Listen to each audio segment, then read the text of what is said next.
Clouds TV, empowering lives.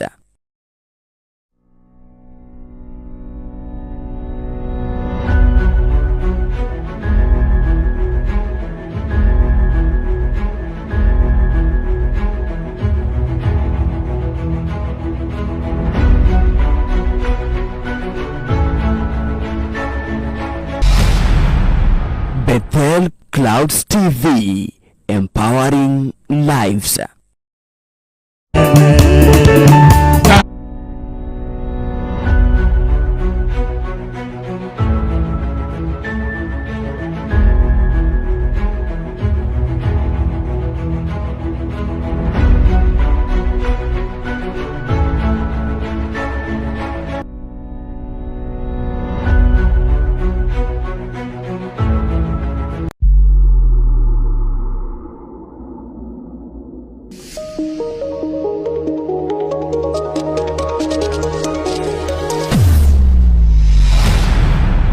Bethel Clouds TV.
Yesu wa baraka, Yesu wa baraka, Yesu wa baraka,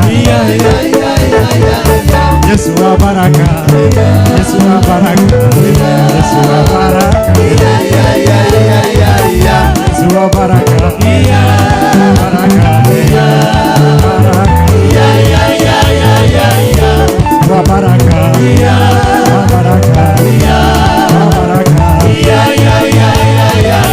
Yesu wa amani, baraka, baraka,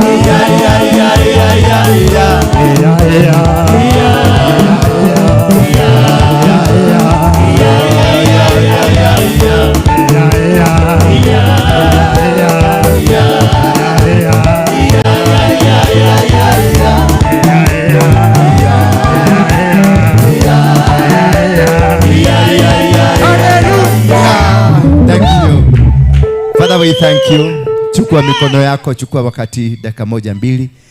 Inua mikono yako tu kamsifu Mungu. Mwambie Mungu, nimekuja hapa maana nimekuja kutubu dhambi zangu. Nimekuja kutafuta muunganiko yangu na wewe. Nimekuja kutafuta msamaha yote ambao nimeyafanya katika madhabahu, katika nyumbani, katika mwili wangu, katika maisha yangu, katika fikira zangu. Nimekuja kutubu dhambi. Oma shendere boso kanta ya bamama rieterere borianda la mashake tererere keyboard isiende juu sana, just tuliza tu twende pole pole. We give glory. Just open up your lips, zungumza na Mungu. Mwambie nimekuja, najua mimi nimetenda dhambi za kiajabu. Mwambie nimefanya mambo ambayo sio mazuri. Mwambie mimi si msafi hata kidogo, hata sistahili kusimama katika madhabahu yako. Lakini nimekuja tu kama mtoto mpotevu kuomba msamaha wa dhambi zangu. Nimekuja kama mtoto mpotevu kuomba Baba msamaha, ukanisamehe, tukanifungue. Maana hizi dhambi nimezibeba kwa wakati mrefu. Hizi dhambi nimezibeba kwa muda mrefu sana. That is why I've come to repent my sin. That is why I've come to say sorry God. I need your cleansing. I need your cleansing by the blood of Jesus Christ. Open up your lips. Kumbuka mambo yote ambayo umeyatenda. Umeyatenda wewe ukiwa peke yako. Umeyatenda kwa kufikiria. Umeyatenda kimoyomoyo. Umeyatenda kupindia mwili wako. Repent. Open up your lips and repent. Tell God I'm sorry. Mwambie Baba, ninatubu dhambi zangu.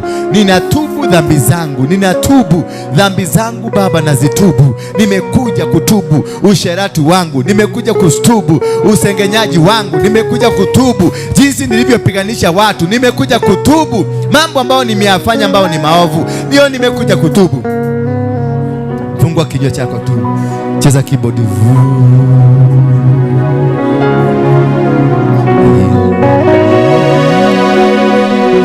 Fungua tu kinywa chako, fungua. Tubu dhambi za watoto wako. Tubu dhambi za bwana yako, mke wako, rafiki yako, mama yako, baba yako, eneo lako kule umetoka. Tubu dhambi zake. Jifunguanishe na mambo ambayo ni maovu yaliyofanyika katika maisha. Jifunguanishe na minara ya kishetani. Jifunguanishe na masengenyo. Jifunguanishe na matendo ya kiovu. Jifunguanishe na matendo maovu yaliyotendwa katika ulioyatenda ama watu husika waliyatenda in your life. Oh yes. Oh yes. Oh yes. Orina mama shanda la la la la la la. Oda maki. Etwa weta. Uharuruke. Uze mashanda baba. King of Kings.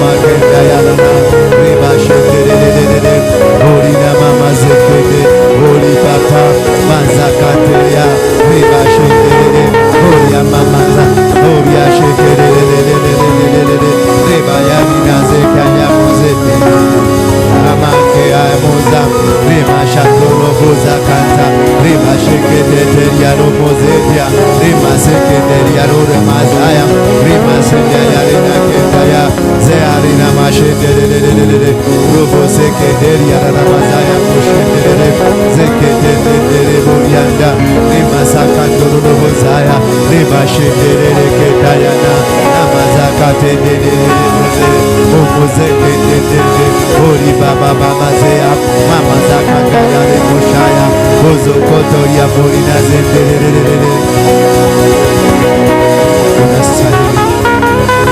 Unastahili sasa,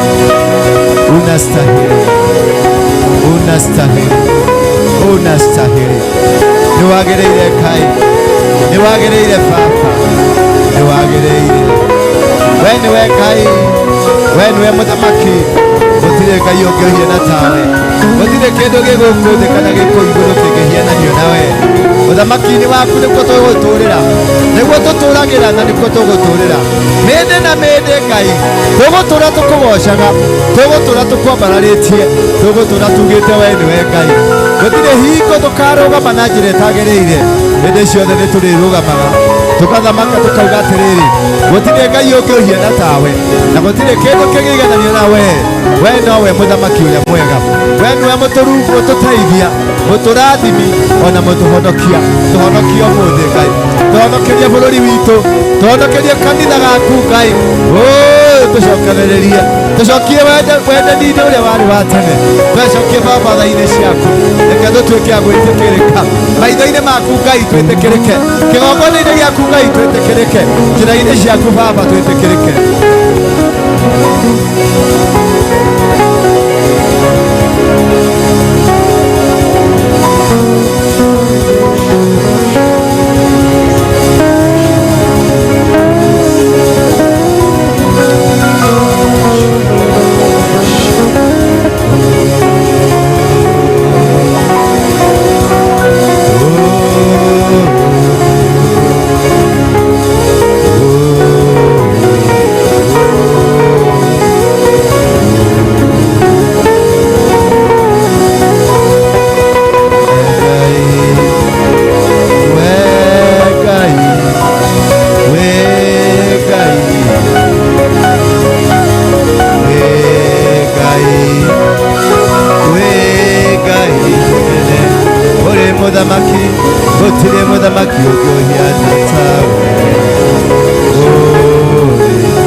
Kwambararia Ngai, nĩtuoka mbere yaku nĩgetha rĩtwa rĩaku Ngai ũgocwo, ũthamake mbere ya serubi na makerubi, araika mamilioni, ona mũrũguo Jesu arĩ guoko-inĩ gwaku kwa ũrĩo, agĩtũkaĩra nĩ ũndũ wa wĩhia witũ Ngai.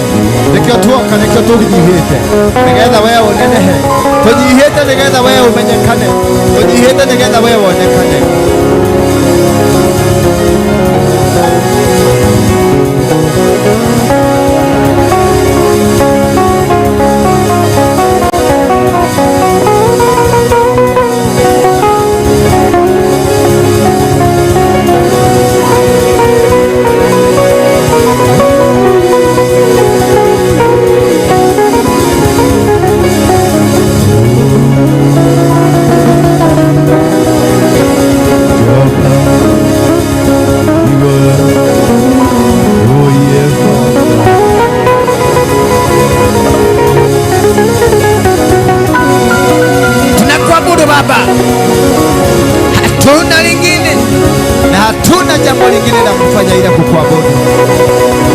usiku huu tunautoa kama sadaka ya kuabudu jina lako, ya kukusifu na kukuinulia sifa za nyoyo zetu. Yes. Oh jamani ndedede zeketa ya la la la la la la la. Baba baba baba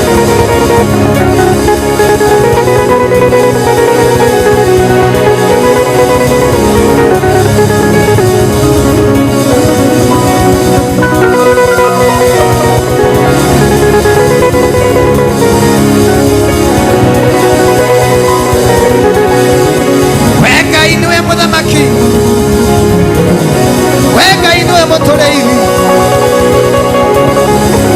umona woci gucokerere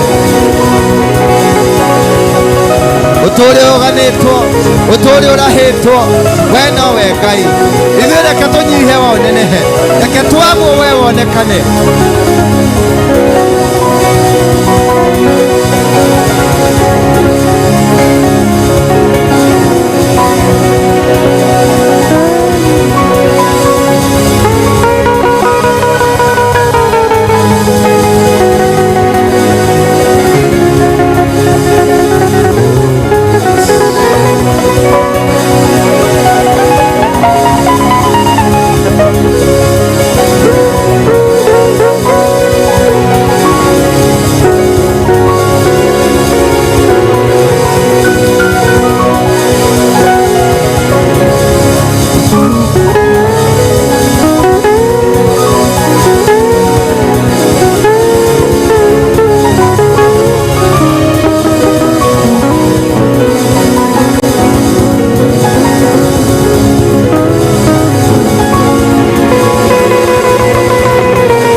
Nĩũbatiĩ kĩrĩro witũ, nĩũbatiĩ gũtũiguĩra tha, tũiguĩre tha tu.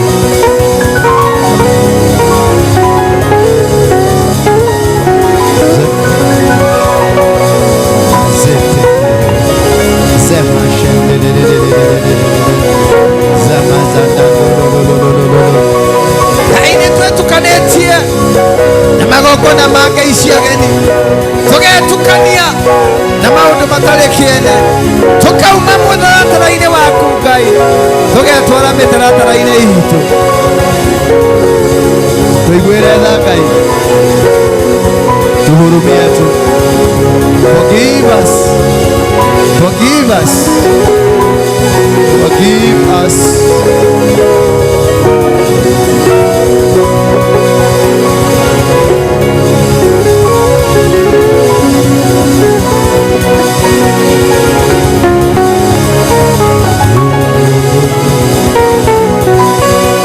Wabariki watoto wako Baba, wakumbuke kwa njia ya kipekee. Angalia walivyokunyenyekea, angalia walivyopiga magoti yao wakiomba msamaha wa dhambi. Wakumbuke Jehova, kumbuka taifa letu, kumbuka taifa la Kenya. Watu waabudu wa shetani wamepanga kunyakua Kenya, waipeane mikononi mwa shetani. Wameunganika viongozi wa kisiasa, viongozi wa kibiashara na hata viongozi wa kidini. Wameunganika wanyakue nchi yetu, waipokonye kutoka kwa mikono yako. Baba, ninakataa jinsi ulivyonitumia kule Eldoret. Hata sasa Jehova, ninaku kuomba na sambaratisha huo mkutano ambao wanapanga Sagana wa kuenda kukutana, ndio wapatiane nchi kwa mikono ya shetani.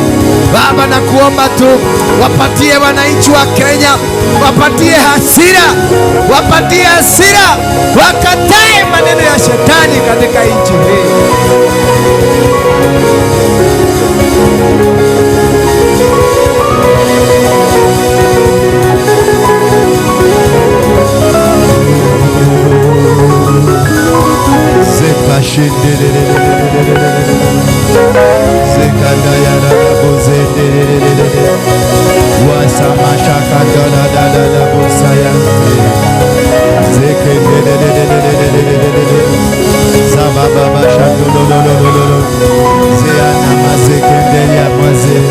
Wakumbuke watoto wetu wamepelekwa Illuminati. Huu ni msimu ambao shetani anautumia kunyakua watoto wetu. Huu ni msimu ambao ndoa zinabomolewa. Huu ni msimu ambao makanisa yataangushwa. Huu ni msimu watu watawacha Mungu waende kwenye anasa.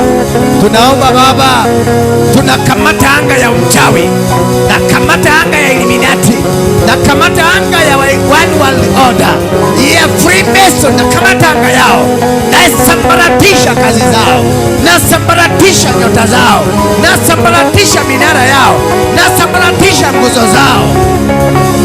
Hawataona watoto wa Kenya. Kenya ninaizingira, mipaka yote ya Kenya, mpaka wa Kenya na Ethiopia, mpaka wa Kenya na Sudan, mpaka wa Kenya na Uganda, mpaka wa Kenya na Tanzania, mpaka wa Kenya na bahari ya Hindi, mpaka wa Kenya na Somalia, mpaka wa Kenya na Djibouti, na kamata anga zao, na Eritrea ninauzingira kwa damu ya Yesu Kristo. Mapepo yaliyotumwa na yaliyojituma ninayakamata, na yazingira, na achilia moto Kenya, na achilia moto Roho Mtakatifu. Kenya, Kenya, Kenya, wewe ni nchi ya Mungu, wewe ni mtoto wa Mungu. Akisha moto Kenya, Kenya waka moto, Kenya waka moto. Teketeza mapepo, teketeza Illuminati, teketeza Freemason, teketeza waganga na wachawi na wa miungu wa kishetani, wateketeze ambao wamekuja kwa njia ya siasa, wengine wamekuja kwenye biashara, wengine wamekuja kwenye dini. Kamata wao. Kenya ulikamata Mwingereza ukamng'oa. Kenya ulimkamata mbeberu ukamng'oa. Kenya ulikamata watu wa Freemason ukawang'oa. Kenya ulikamata waliosababisha vita vya kikabila ukawang'oa. Kenya ulimwagiwa damu. Kenya ulimwagiwa damu. Kenya ulimwagiwa damu. Damu ya Yesu, damu ya Yesu. Kenya usikubali. Kenya usikubali. Kenya usikubali. Wewe ni mtoto wa Mungu Kenya. Usikubali Kenya. Usikubali Kenya. Kenya usikubali kuuzwa kwa shetani. Watapike hao ambao wanataka kuuza wewe. Watapike hao ambao wanataka kukuuza. Kenya kataa. Kenya kataa. Kataa mkutano wa Sagana. Kenya kataa mkutano wa Sagana wa viongozi wanaojitakia. Kenya kataa. Refuse. Refuse. Refuse. Refuse. Wakatae hawa viongozi. Sambaratisha mipango yao. Kenya warushie magonjwa, wapelekwe na mandege nje ya Kenya, waondoke kwako. Angalia Kenya, wanataka kukuuza, wanataka kukuuza kwa shetani. We refuse. We refuse. I refuse. I refuse. I refuse.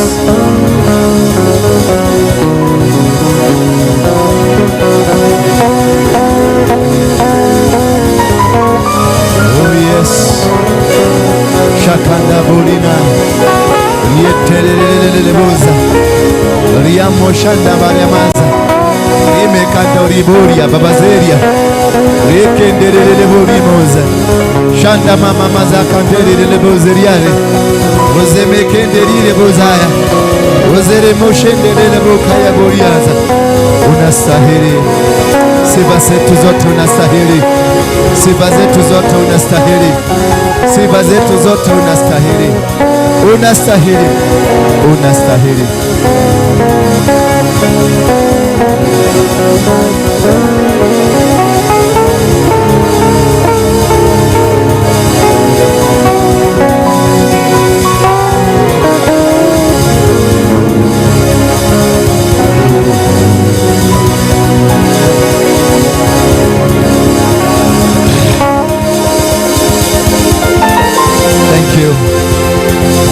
Thank you.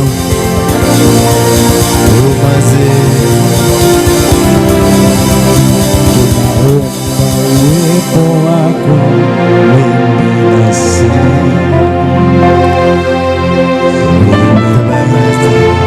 majeshi tusikie, kama wengi nasi, hatutaki kutoka hapa,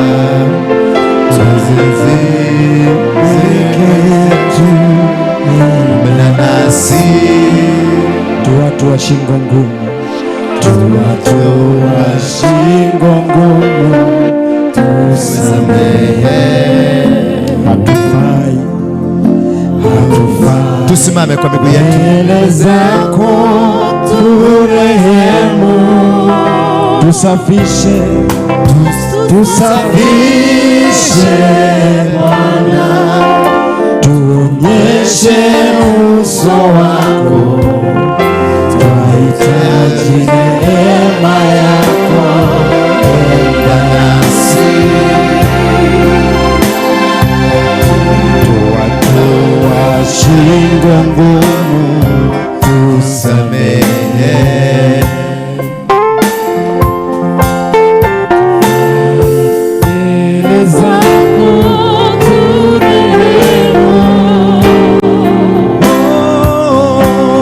Safari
ututakase na ukatembee na sisi. Hatuna kwingine kwa kukimbilia, hakuna kwingine kwa kugenda. Wewe tu ndio tunayemtegemea. Wewe tu ndiye Mungu mwenye busara na mwenye hekima katika maisha yetu. Tumekuja mbele zako maana tumetenda dhambi za kila aina, kupitia kwa miili yetu, macho yetu, masikio yetu, hata nyoyo zetu. Tumefanya mambo ya kejeli, tumesengenya, tumepigana, tumedungana visu, hata tumedharauliana. Hatujatembea kama watoto wa nyumba moja ama wa baba mmoja. Hatujakaa kulingana na vile ulivyotuagiza. Tumekuwa na mambo ambayo sio mazuri, hata tumedharau madhabahu yako. Tumeiba mpaka kwenye madhabahu hii. Tumekuja tumepora kwenye madhabahu hii. Mungu, angalia venye tulivyokuwa wakejeli, tulivyokuwa wajeuri, hata madhabahu tukaweza kuidharau. Tumeleta uchawi kwenye madhabahu hii. Tumeleta uchawi na uganga kwenye madhabahu. Tumeleta fitina, tumeleta vitu ambavyo ni vituko ambavyo havifai. Hata tukaingia kwenye madhabahu kupitia kwa miguu yetu na mikono yetu, tukaipora, tukaiba na tukaweza kufanya mambo ambayo sio mazuri. Mungu, tuangalie tu, tuangazie tu na ukaweze kuyafanya bayana. Yote yaliyofanyika kwenye giza yakafanyike mchana, watu wote wakaone na wewe ukaone. Kisha ututakaze kwa damu yako, utuunganishe tena na ufalme wako, utuunganishe na ufalme ambao unatutetea, unaotupigania. Mungu, na kuomba tu madhabahu hii ukaipatie watu ambao ni wazuri, ambao unawapenda, walio na moyo wako, na walinzi wa madhabahu haya, wakora ama waizi wowote waliokuja na wakajifanya watu wako, wakakuja kwenye madhabahu haya na kisha wakawa ni waizi, wakawa ni wasengenyi, wakawa ni wapiganaji, wakawa ni watu wadharau na watu ambao ni wadhulumu, wote wakaondolewa, wote wakang'olewa, wote wakakae mahali kando na madhabahu hii. Madhabahu hii na ikawake moto, ikateketeze roho kama hiyo yoyote, ikateketeze mipango kama hiyo, ikateketeze mambo kama hayo yote, yakaangamia katika jina la Yesu Kristo. Ninakuomba Baba, ukanipatie watoto wa nyumba hii, watoto ambao wanakuheshimu, watoto ambao wanakupenda, watoto ambao wanataka kufanya kazi yako na ikakamilike kulingana na mipango ulionipatia. Mungu, niondolee wote walio wachafu, niondolee wote walio waizi, niondolee wote walio wasengenyaji, washerati ukaniondolee, wakaondoke katika madhabahu Baba, wakaweze kubadilisha nia zao, wakabadilike, na wasipobadilika Mungu ukawabadilishe. Tuonekanie na utubariki na utufungulie njia zetu. Naomba tu msamaha wa dhambi zote zilizotendeka kwenye madhabahu hii mwaka huu wote, na kuomba Baba ukatusamehe, na kuomba Baba ukanisamea, ukanipe msamaha tu. Maana kama vile Hezekia alikuuliza, ukakumbuka kitu kimoja tu ambacho yeye alikufanyia. Pia mimi kama naitwa Hezekia, Mungu, nakuja mbele zako kuomba tu kama kitu, ukumbuke tu kitu kimoja ambacho tumewahi kufanya nyumba hii kikakufurahisha, na utusamehe kulingana na hicho kitu, utusomee mashtaka yetu kulingana na hicho kitu, utuhukumie kulingana na hicho kitu. Mungu, tufikirie tu, nyoosha kidole chako cha huruma kwetu, tuangalie na macho yako ya upendo, tufungulie kinywa chako cha baraka, na ni katika jina la Yesu Kristo naomba na kuamini. Amen. Amen. Tunaweza tukaketi chini kwenye viti zetu, watu wote wakae hapa katikati, nisione mtu kando kando pale, na sitaki kuambia mtu huko.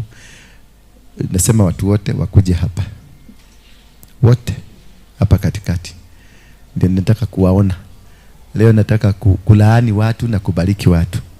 Bwana Yesu asifiwe sana. Si niko na hiyo barua? Niko na barua ya kulaani na kubariki, si ndio? Kwa sababu tumekuwa wajeuri kabisa kabisa. Hata nyinyi tokeni huko, kujeni huko, tubaki mtu wa keyboard peke yake na mtu wa gitaa nikiwahitaji, lakini wengine nyote sasa siwahitaji, mtahitajika baadaye. Ndio tukae hapa, nataka kuangalia nione ujeuri wenu umefika wapi. Halo, si mzee anaitaka watoto na wabariki. Tulisoma kitabu cha Ayubu tukaona, nasema tukae pale, mkae hapa katikati, hapa katikati. Jaza tu hizi viti ziko hapa, watu wawili tu hapa, jaza hiyo na hiyo. Thank you. Sidio? Tukae kama tumepangwa, tumepagika, kwa sababu unajua nilikuwa nasoma. Hebu nipatie kitabu cha Ayubu kabla tuingie kwa Proverbs 16. Mnikumbushe Proverbs 16. Tusome kitabu cha Ayubu kwanza. Mungu amekuwa akiniambia nisomee watoto. Maana kutoka jana ilikuwa tarehe 12 tulivuka. Na leo ndio ile siku ile tulisema Esther alifanya nini? Mwezi wa 12, si ndio? Kwa siku 13 walihusika kwenye maombi ambayo ilifungua portal ambayo ilimpeleka mpaka ndani ya ikulu. Sisi kama haujakuwa kwenye hiyo system umewachwa. Na leo ndio siku ya 13. Sijui ni kwa nini watu hawakuelewa. Leo ndio siku ya nani? Ya 13 ya kuingia kwenye ikulu ya mbinguni, ya kuingia kwenye system kamili ya mbinguni. Sasa ndio unaona naambia tukuja tutubu, ndio ukumbuke, kwa sababu kuna watu wamepigwa karamu. Bwana Yesu asifiwe sana. Geteke ukikegero ni wika drono ununa goro kidira andu maikare matireigwa. We mutumio ni kirera ikare hau kotage kara hau we.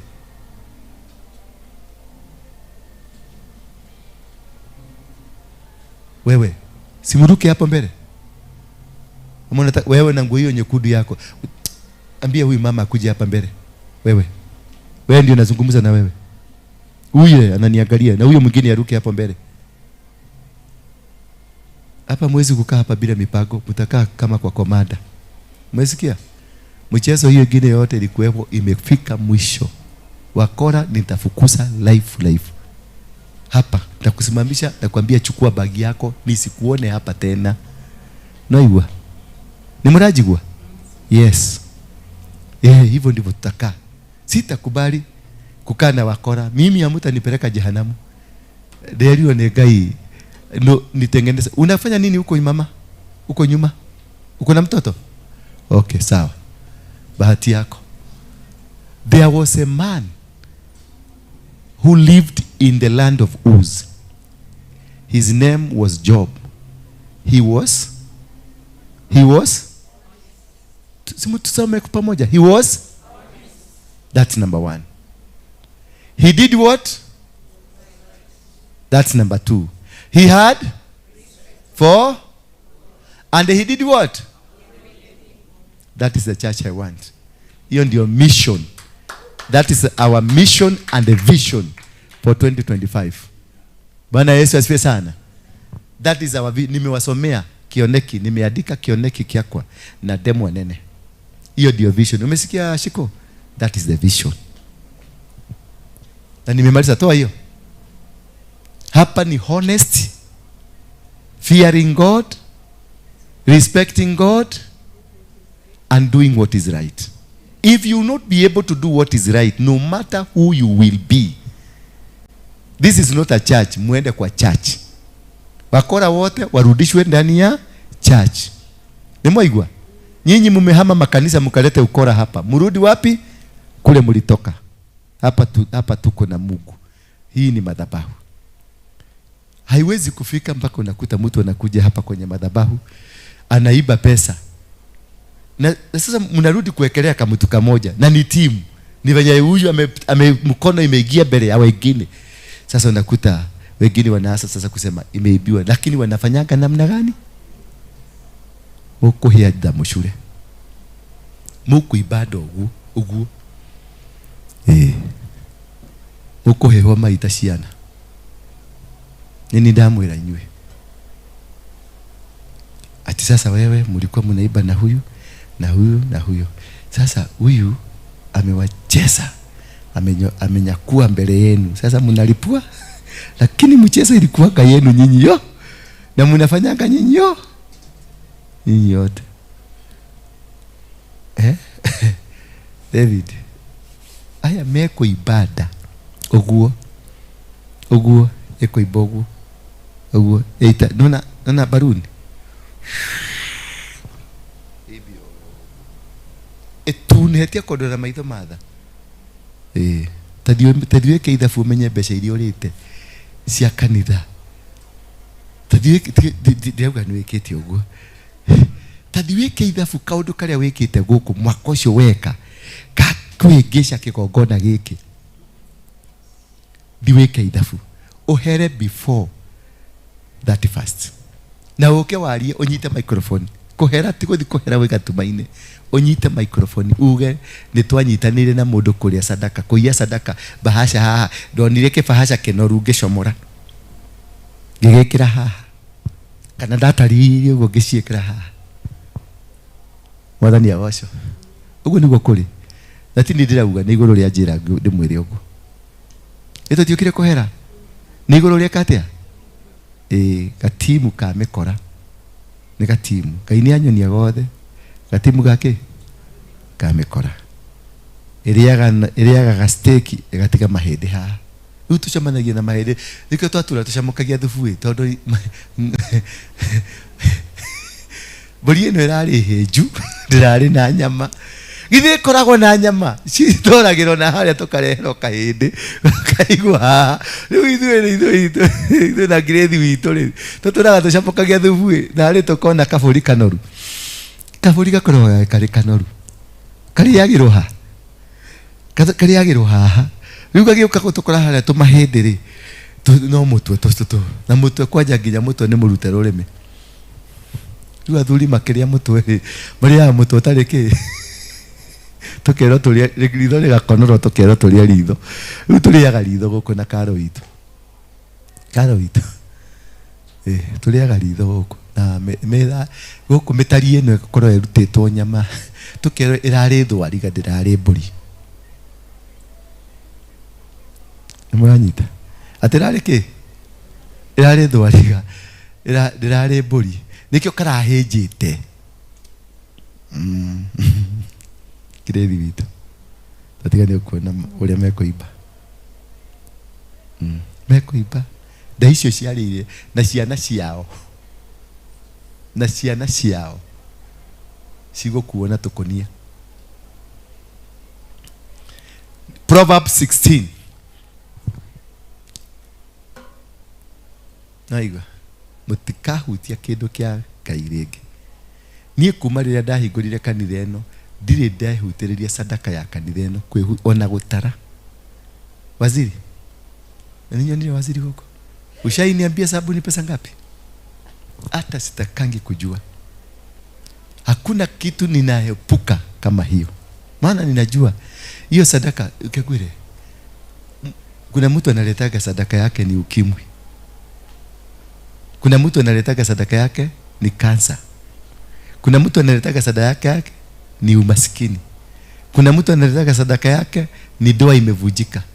Sasa wewe na mapulani na kuchora na kufanya nini? Na kuchora, unachora.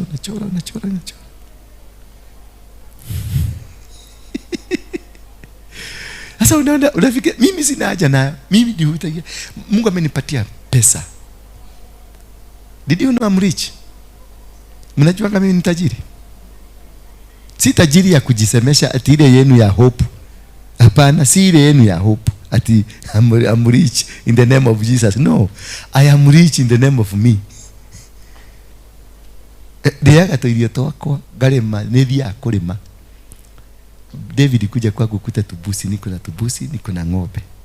Si ndio? Sinatujua. Na niko na kazi, sinajua kazi zangu na makabuni zangu. Mimi kabuni yangu ile inanipatia pesa kidogo sana kwa mwezi.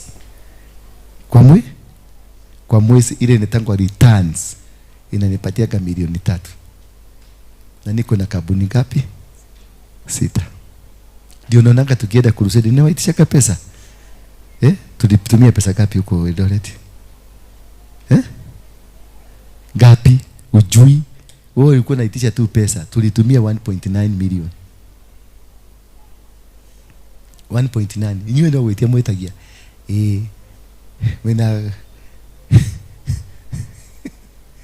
Because I remove my tithe. Wanga natoa tithe kusponsor kazi ya Mungu. Bwana Yesu asifiwe sana. Simuliona watoto wangu hapa wamebarikiwa. Huyo mdogo naona anaitwa Dan. Analipagwa salary ya 1.8 million at 17 years. He's a pilot. Ako na 17. Ndefu liona memea kama dhege. Lakini yako nini? Analipwa salary ya 1. Sam analipwa 2.5 million. Yes. mumuroge.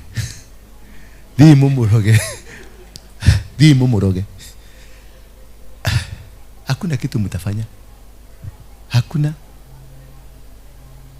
Do you know, ile kitu unaona kama sasa hapa wale wazee unaona wamejaa hapa, tunawapatia chakula, wanakula. Hiyo ni madhabahu tunakuaga tunainua. Si chakula tunapatiana, ni kuinua madhabahu. Na tunainuaga madhabahu against mwizi, against mchawi, against murogi, against musegenyaji, against. Hiyo ni madhabahu. Usionage kitu nafanya hapa, sifanyagi ati ni campaign. Me, I'm not looking for a seat. I'm already high there. Niko juu. Poto yangu ishafunguka. Poto yangu. Si unaona naenda Eldoret na stua watu wanakimbia Katodo wote. Tulivuja madhabahu yao. Uliwaona wapi? Ishaweli. Ruto na Uhuru. Walikuwa Ishaweli wakiambiana ni watho uko rimwe. Kuinua tu madhabahu. Kwa sababu kuna kitu Mungu ametupatia. Power to do his will. When you have the power to do the will of God, you command the spiritual realms. And when you have the capacity to command the spiritual realms, you are not shaken by anybody. Because you know, sasa wanapaka kuenda Sagana. Uhuru, Kedeki na Uhuru. Wanapaka kuenda Sagana ati akapatiane Muthegi huko. Siku hiyo, Sagana itawaka moto. Itachomwa yote flat. Itachomwa. Hawatauza because all they are trying to do ni kutuadia kwa Goma. Sasa Uhuru ameingia kwa timu ya Ruto atuuze tu kwa maana wataka kutuuza. Kutachomeka siku hiyo, Sagana itawaka. Na wamechagua Mathira. Si unajua Sagana iko Mathira kwa sababu ya nani? Sasa watu ni wajiga. Si wakenda wafanyie Sugoi. Hii kitu wakenda wafanyie Sugoi. Sasa unafanyia kule moto inawaka na Mathira ni kwa Maumau. Na Maumau wameinua madhabahu. Na mimi ni mtoto ya Maumau. Na tumeinua madhabahu. Kanyeraka na mwaki kuma tariki 28 na torolete magaria mekiogu. Mutaona ile moto itachomeka Kenya hii, itawaka. Ikifika mwezi wa 4 wote watakuwa wamemezwa na dunia katika tulia. Unajua dunia inaweza kukumeza na unatulia tu hivi, na inafanya haikuna kitu imemeza. Unajua wale watu wengi Bwana Yesu asifiwe sana. Tuliweka Proverbs. People make plans in their hearts, but the Lord controls what they say. You may make a plan in your heart. Unasikia Kizungu? Are you hearing English? Ona ni oiguaga. Tiga kuigua English no oiguaga. Limone unuraigua Kizungu. Wewe tuwekea Kiswahili. Tuwekee Kiswahili. Sasa unasikia? Nori ugithingite ginya mato na kitamba ya gike gyaku ri na mato maya matiguaga ri. Yetio hingure maikare me mafage. Wakihumbira ginya maturi. Ni uguo. Nduraigua ucoke uthinge mato na nguru na ati maandalio ya moyo ni moyo ama ni moyo? Maandalio ya moyo ni ya mwanadamu, bali jawabu la ulimi kutoka kwa Bwana. Yaani unaweza kuandaa kila kitu katika moyo wako, lakini kile kitatoka ni Mungu anakisababisha. Yale ambao nayazungumuza naweza kuwa nilikuwa nimeandaa mambo mengine, lakini kile kinatoka kutoka kwa kinywa changu kwenye ulimi ni Mungu husababisha. Ninaweza kuwa nilikuwa na mipango mizuri ya kupanga kuhubiri, naweza kuwa nilikuwa nataka kuhubiria venye mtaenda biguni, na nataka kuhubiria venye kusema the and what and Jesus wept, na tufanye vitu za mubarikiwe, muinuliwe, lakini kinachotoka kwa mdomo wangu ni nini? Kinatoka kwa Bwana. Kwa hivyo jambo lolote ambalo unalifanya linastahili uliangalie, maana mambo unayoyapanga hususan kutoka kwa moyo wako, hayo mambo yana mipangilio ya kiungu. Verse 2. Njia zote za mtu ni safi machoni pake mwenyewe. Njia zote za mtu ni safi machoni pake mwenyewe. Lakini nini? Bali Bwana huzipima roho za watu. Hebu jiulize, roho yangu imekaa namna gani? Roho yangu, what is me? What is in my heart? Bwana Yesu asifiwe sana. Ayubu alikuwa anahakikisha anawatolea watoto wake wote zaka baada ya wao kuhusika kwenye party after party. Na alikuwa anawatolea zaka yani si kwa sababu wametenda dhambi. Anasema if maybe katika moyo wao walimtukana Mungu, katika moyo wao, si kwa kinywa chao, katika moyo. No koro hihi ni marumire Ngai na koro. Mwadhani ya washo. Darutaka dhabihu, hakuwa akitoa dhabihu kwa sababu kuna makosa imefanyikana. Ni kususpect, could they, no makoro hihi, wanaweza kuwa walimtukana Mungu kupitia kwa moyo wao. Hiyo ndio ilikuwa dhabihu ya kuzuia. Maana huyu mtu alikuwa mtu mpenda Mungu, aliepuka uovu na alipenda Mungu na alitoa dhabihu kila wakati kwa ajili ya ufalme mbinguni. Bwana Yesu asifiwe sana. Kwa hivyo kila kitu ambacho tunakifanya kinatokana na nini? Kinatokana na Mungu. Unaweza kuwa unatenda matendo mazuri lakini kwa ukule moyoni sio mazuri. Unaweza kuwa hapa face ambao unajifunika hapa, uko na ka baby face lakini wewe ni mkora, wewe ni mwizi. Naonanga wakati mwingine mafudi, tukiwa na mafudi hapa, unaambia fudi itu, anakuambia nimwambie nilete karatasi yako nijue tunanunua nini na nini na nini. Unakuta fudi ameweka nini? Ameweka shilingi, kitu ya shilingi 1000 ameweka 2000, kitu ya shilingi 2000 ameweka 2500, ameenda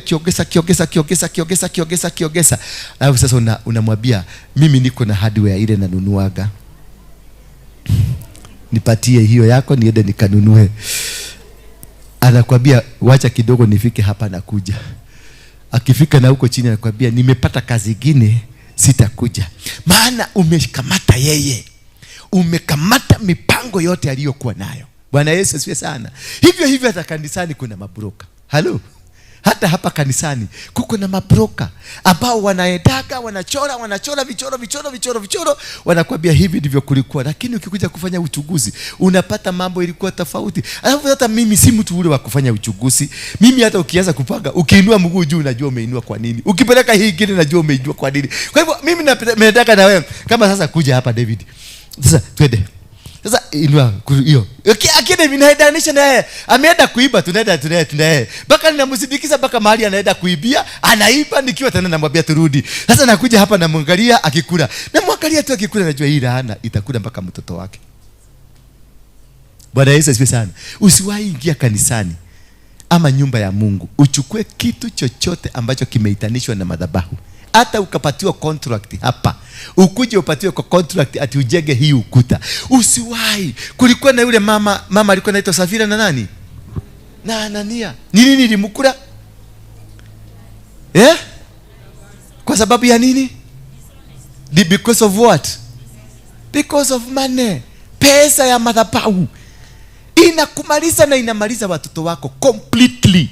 Watu wengi hapa tuko na laana ambazo ni wazazi wetu walifanya katika madhabahu. Na hiyo ndio inatangwa spiritual sin. Na spiritual sin, it has a curse that goes to the 10th generation. Bwana Yesu asifiwe sana. Generational sin goes for 5 generations, but spiritual sin goes for 10 generation. And that is what Judah na familia yao walifanya. Ndio uliona walidelay process ya Mungu mpaka kizazi cha 10. Sema kizazi cha 10. Na tulisoma Matthew, tukasema genealogy of Jesus Christ. Genealogy of Jesus imetembea kutoka kwa Judah, ikatembea for 10 good generation, and it was the first son wa Judah mwenye alikuwa anafaa kuzaa mtoto wa kifalme. Jesus was supposed to come. Judah alikuwa anafaa kuzaa Jesus immediately. Lakini a process that contained a spiritual sin ilisababisha a delay of 10 generation. Na tukagundua then a generation was 1,500 years. Sorry, 150 years. Meaning 10 generation, it is 1,500 years delay. Now look at here. Sasa Mungu ametuambia, ametufungulia the portal. Saizi kama sasa portal yetu imefunguka. Alafu sasa huyu mama akuje katika maisha yangu kuharibu that portal. That is a spiritual sin that will take me now. Mimi nitakuwa kama mwanzilishi wa the blessing, but this blessing will come 10 generation from today.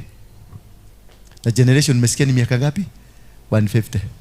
Sasa imagine mimi ndio ningekuwa president wa Kenya. Sasa kitoto kia kitoto kia kitoto kia kitoto kia kitoto kia kitoto kia kitoto kia kitoto kia kitoto kia kitoto, wakati nimeoza mpaka maufupa yako imeoza. Utanikuwa mwana wako, ati mwana wako. Unatomwita mwana wako. Mwana wa generation ya 10. Ona mageke hikaniria na kou na matiramenyana. Mwathani agoshwa. Bwana Yesu asifiwe sana. Because of a spiritual sin. I'm talking about, nazungumzia kuhusu makosa ya kiroho. Makosa ya kiroho ni hatari kuliko makosa ingine yote ile. Because it involves the spirit. And the Bible says you better grieve God and grieve the Son, but not who? Because if you grieve the Holy Spirit, you will die. Angalia mtoto huyu wa Juda wa kwanza. Alikosana na Mungu. Mungu mwenyewe ndiye aliua. Si ndio? Huyu mwingine akaambiwa sasa weka bego kwa huyu mama ndio Yesu achomoke. Akakataa, akamwaga chini. Nini ilifanyika? Na akafinywa. Bwana Yesu asifiwe sana. Because of grieving the Spirit of God. What is in the plan of God, you cannot stop it. And if you become an obstacle, if you become an impediment, ati unasimama kuzuia kazi ya Mungu isifanyike, wewe unang'olewagwa, dunia inakumeza na inasahau. Ushai notice kitu kimoja? Wale tushaenda mazishi. Kuna mtu hajaienda mazishi hapa? Sisi zote tumeenda mazishi. Mtu akikufa siku ya kwanza, sasa ile amekufa ndio tunalia. Kimani witu watu tiganao. Watu tiganao. Baba itu watu tiganao. Wanalia kabisa. Wakimpeleka mochari, wakitoka kwa mochari, story ya watu tiganao inaisha. Sasa wanaenda nyumbani, unakuta sasa kaniage thio guoe. Kai Kimani witu ni age totiga. Sasa kamati inatengenezwa immediately. Na wakati wa kamati ni kicheko na kuagua kicheko. Wamesahau kuna mtu amekufa. Na masufuria inajitafutwa kwa fulani, manini inatafutwa, matendi zinatafutwa, masipika zinatafutwa, na mchango inaweza kuwekwa 1.5 million budget. Watu wakule washibe, maana Kimani wito ni kuile. Sasa siku ingine watasahau kuna mtu amekufa mpaka siku ya mochari. Taona anapita hii. Anaenda. Akimaliza akianguka, akimaliza akienda pale, utatafuta mtu mwenye alikuwa nalio na mkosa. Tena safari ya 3 ya kulia. Sasa wakati telio shoke teli, sasa ile utasikia ndio unaona kengine kanaanguka tudu, kengine kanaanguka tudu, kengine kanaanguka tudu, tukipelekwa kwa nyumba na huko. Kakipelekwa huko kakivuvuka, kanasahau kuna mtu alikuwa nasikwa. Kanaanza kucheka, kitoka huko kanacheka. Hata hakawezi kukumbuka kuna kilio kilikuwa. Na kutoka hapo nasikia masimu, turarira nyamaku. Neko nyama yekereto. Na story inaisha, na maneno inaisha. Hivyo ndivyo Mungu anaangalia kama maneno. It is very that simple. Bwana Yesu asifiwe sana. Be very cautious. Be very careful. You can't continue forever repenting on the same sin. God is not a fool. God is not your brother. God is not your mother. God is not a fool to be praying around.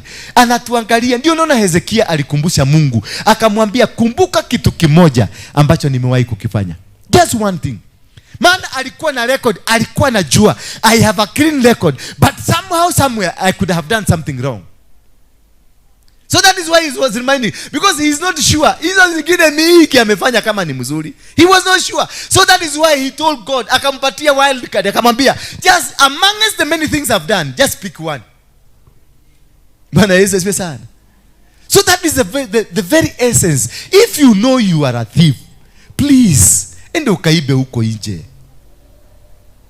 Waja kuiba hapa kwa madhabahu. Ukiiba hapa kuna laana. Kuna laana. Hapa ni kubaya.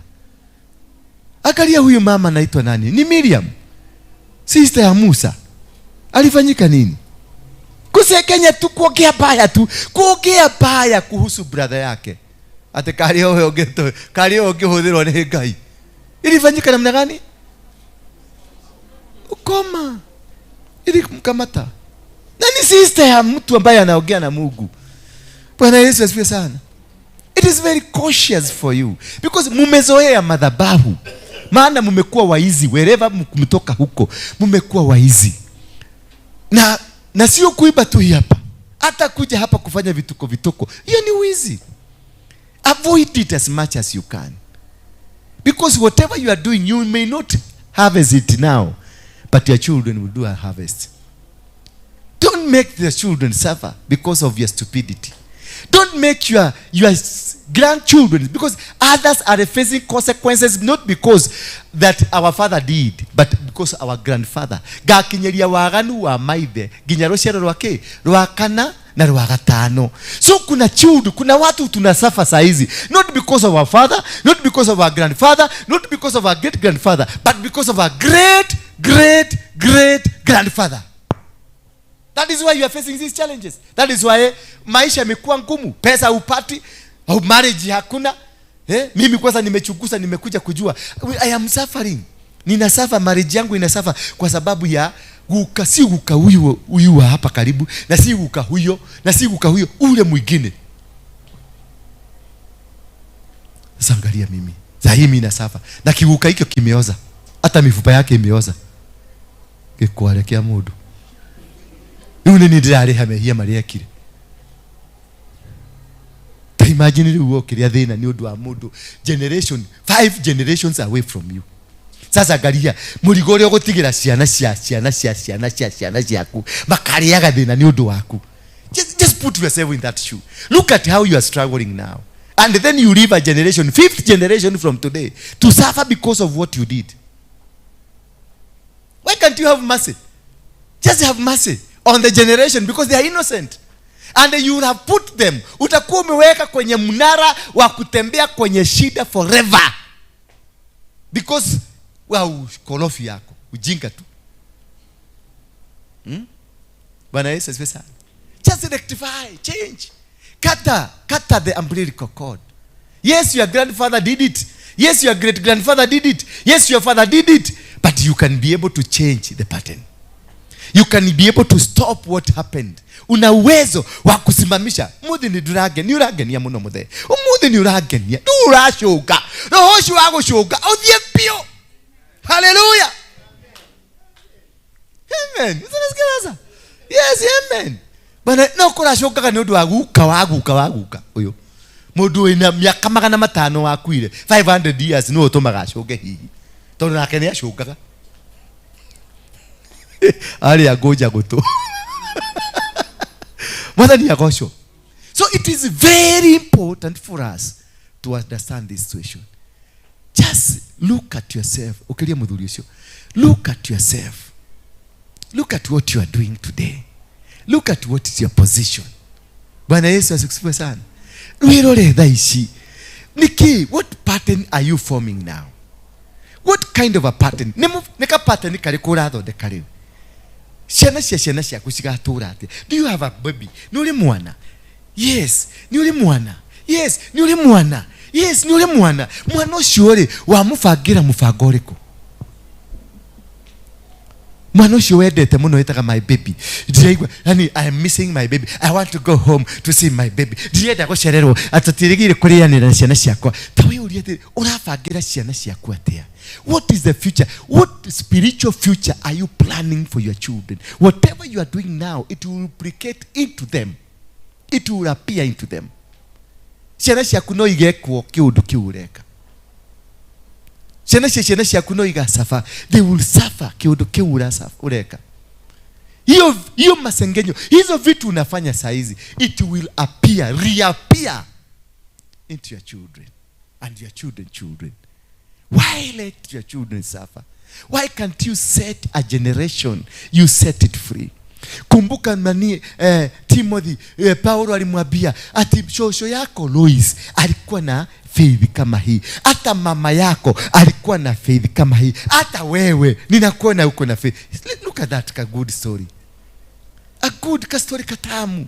Ati kuma gwe shosho wanyu ona mami wanyu onawe ugona ciana iria ciarire ona cio ciagire nake na faith teo Mwathani agocwo. Hallelujah. It is very important. Look at it. Look at yourself. In a mirror that reflects, a mirror that looks backward, a mirror that goes forward, a mirror that goes backward, and a mirror that goes forward.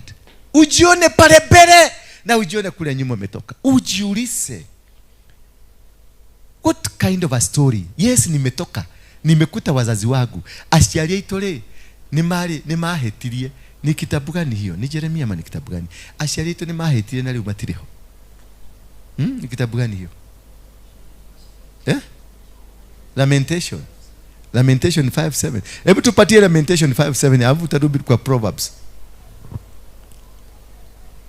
Lamentation. Ati wazazi wetu walifanya.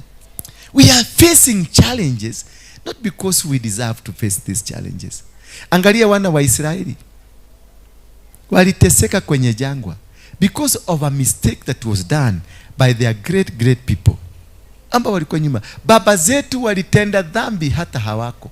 Na sisi tumeyachukua maovu yao. Bwana Yesu asifiwe sana. Our fathers are not there, but their sins, maovu yao tumeyachukua. Verse 8.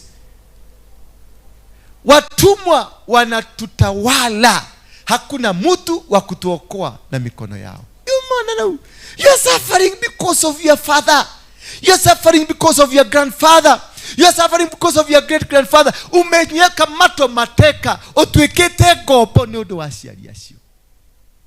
That is why you are suffering, not because you have committed any sin, not because you are a sinner, but because you have found a pattern in your life that this pattern is controlling you, is manipulating everything that you do. Ati watumwa, imagine ala matonyitete megwate watumwa gobo cianyu ni cio ciramutawara.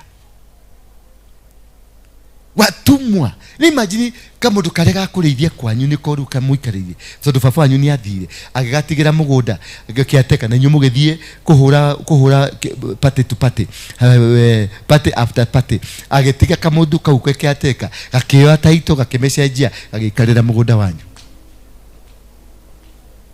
Umwathi kumukera gwa kanyaga ije ati our father left us inheritance.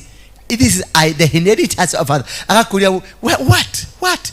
Look at the title. It has been transferred to who? To me. Mwariko. Ati watumwa wanatutawala na hakuna mtu wa kutuokoa. Oh yeah. Na mikono yao. Hakuna. Nobody is to help you. Nobody to set you free from the bondage. Verse 9. Nobody is there to set you from the bondage. Tuapata chakula kwa kujihatarisha nafsi zetu. Letu gomora ikarari maisha maya. Muonaga irio ne gweka atia? Ginya mugoka kuiya madhabahu-ini. Ginya mugoka kuiya mbeca cia kanitha. Bwana Yesu asifiwe sana. Kuhatarisha. Yaani drama kio atekirege kuhianeka kihianeke. David. Ukiona mundu akinyite kuiya kanitha ri. Ani amehatarisha. Tuapata chakula kwa kujihatarisha nafsi zetu kwa sababu ya upanga wa nyikani. Upanga ni koru, ni kumu, kumekauka, ni kubaya. Asese ni kubaya. Upanga wa nyikani, na hiyo upanga wa nyikani ro hiyo wakoli akereini. Unyikani ni wapi? Jangwani. Yani uko jangwani lakini upanga umekuwa zaidi. We jangwani lakini maisha ni magumu.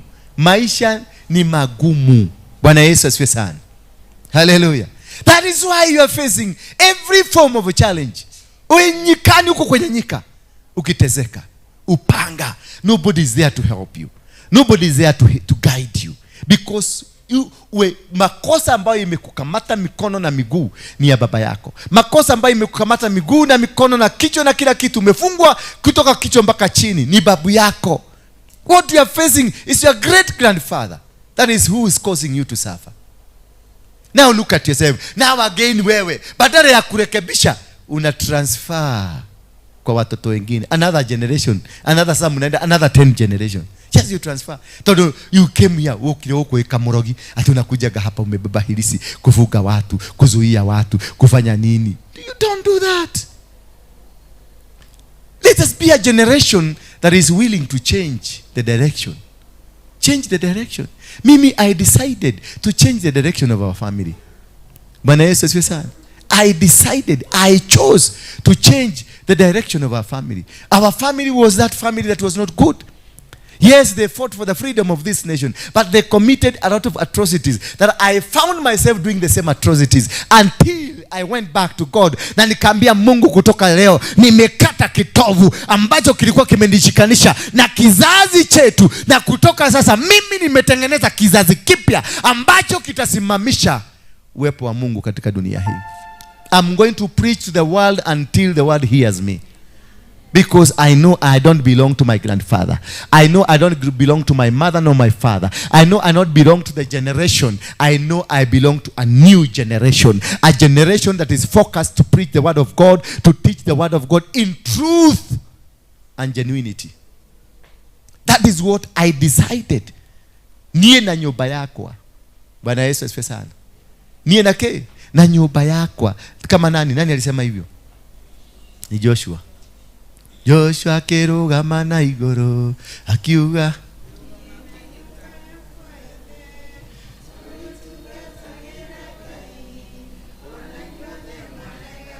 hayaye akihita nie nanyi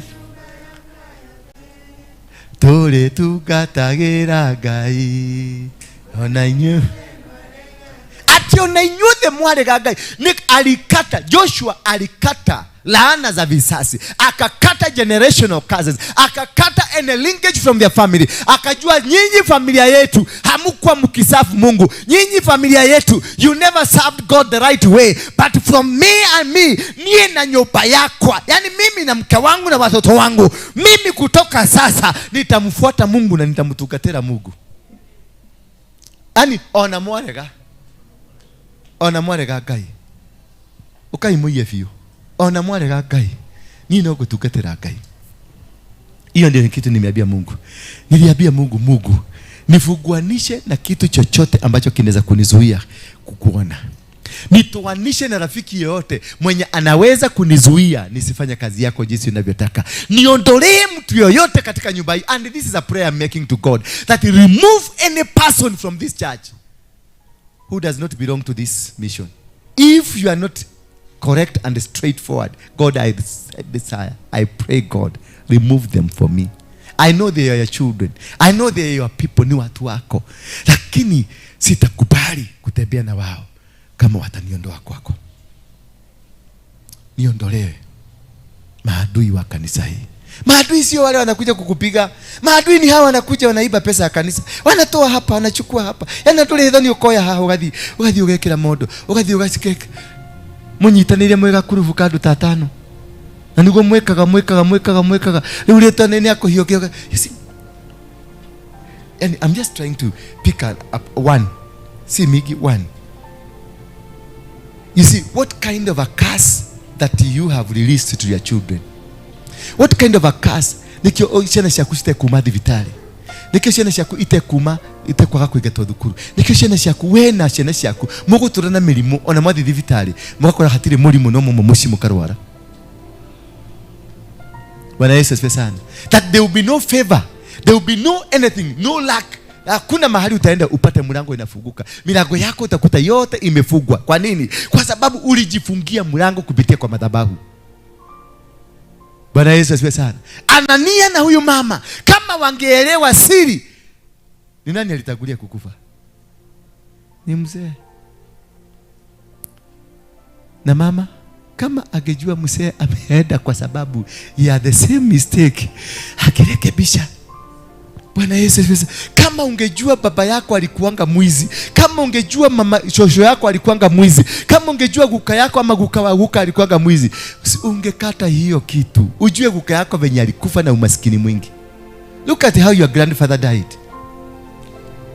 Alikufa masikio ikitoka magunyo.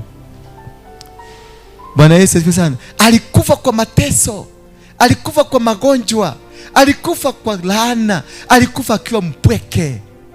That is what will happen to you. This is the right time you rectify, unabadilisha. Don't follow the pattern of the family. Try to trace the pattern of the family. Once you see the pattern of a family, wonder what kind of a family is this one, then you have a right, you have a heavenly intervention. Una uwezo wa change, kubadilisha. We no hoti wa kugarura family ya thate. Maundu maria mekaga ucenji. Mwathani agocwo. By doing the right things and avoiding doing the wrong things. These patterns are not meant, are meant to derail us. But if with our knowledge and understanding the word of God, we are capable to alter and change the pattern to be the right pattern. Like Joshua. Alisema nina nyumba yako tugo turatugatagira Ngai. Nyumba barisi ya Joshua matiatugatagira Ngai. They were never serving God. But he said, I am going to change the pattern of my family. He said, I'm going to change how our family look at God. And he said, I'm going to change the way of handling the principles of God. Next verse, please. Ngozi yetu ni nyeusi kama tanuu. Haya. Kwa sababu ya hali ya njaa. Njaa itutekezayo. Bwana Yesu asifiwe sana. Njaa ambayo yani urashinwo neda. Urashinwo neda. Urashinwo nengaragu. Urashinwo neini. Yani ginya godi ekaira. Ngozi yako inabadilika, inakuwa nyeusi kama tanuu kwa sababu ya kosa la kimadhabahu. Kwa sababu ya kosa la wazazi wako, kwa sababu ya kosa la guka, sababu ya kosa ya guka waguka. Mistake they did, but you still persist. You want to follow it. You want to continue in the same process that your great grandfather did, that your great grandmother did. Bwana Yesu asifiwe sana. Anything that can make me not see God, I have said that I will not tolerate it. Bwana Yesu asifiwe sana. I will not allow it to happen in my life. Because I know how painful it is. I have tasted the brand of what my grandfather did. I have been to jail 52 times. I have been shot at 12 times. I've been poisoned 9 times. I have been hanged twice. Not because I deserved whatever. I have never been taken to prison because of a crime I did. I have never. But I have always found myself in crime. I've always found myself in prison because of a crime committed by other people. Why? Because I am paying the price of my great grandfather. Unalipa ile mateso, ile dhambi walifanya. You found yourself paying it. Not because you deserve to pay it. Not because you are worth even to pay it. But because you are not able to cut the umbilical cord that connects you to the line that causes you to be found in those situations. Ask yourself a question. Am I paying a price that I don't deserve? Am I paying a price that I don't deserve? Am I what I am? Am I being rejected? Because kuna watu wengine, they are just rejected for no reason. Unaingia tu kanisa kama hiyo na unakuta kila mtu amekureject. Why? That's not normal. There is something you are paying.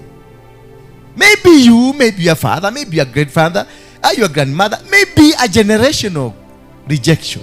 Because you have generational rejection. Utakuta lineage yako, jina yako inakuanga rejected for apparently no reason. Ya name unakuta tu jina yako tu Wajiro ndio hiyo haitakikani. Wagoi hautakikani. Kamau Otieno unakuta tu you are just rejected. Why? Because of a sin that was committed by somebody who does not exist. Verse please, tumesoma hiyo nyingine.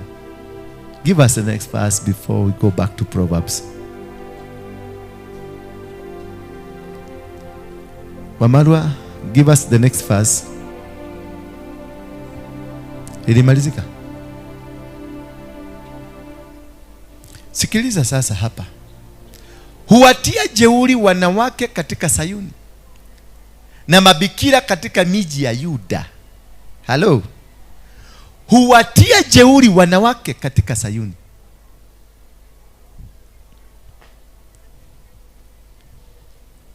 Brother, unajiona hapo? Grace, unajiona hapo? Officer, are you seeing yourself there? Mokolino, are you seeing yourself there? Huwatia jeuri wanawake katika Sayuni. Yaani unakuta wanawake wote ni jeuri tupu.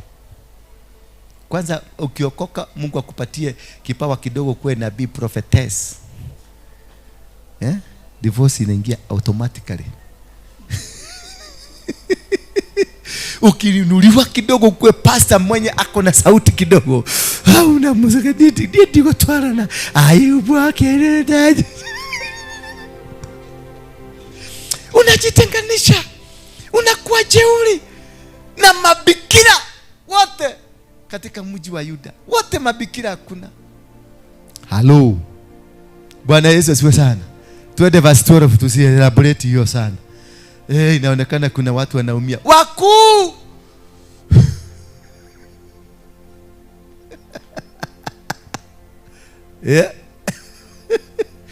Naona hiyo haikuleta shangwe. Hiyo haikuleta shangwe. Bwana Yesu asifiwe sana. Hiyo ni mtu aende atafakari ya babu. Ni mzuri hiyo. Imeguza pale ndipo.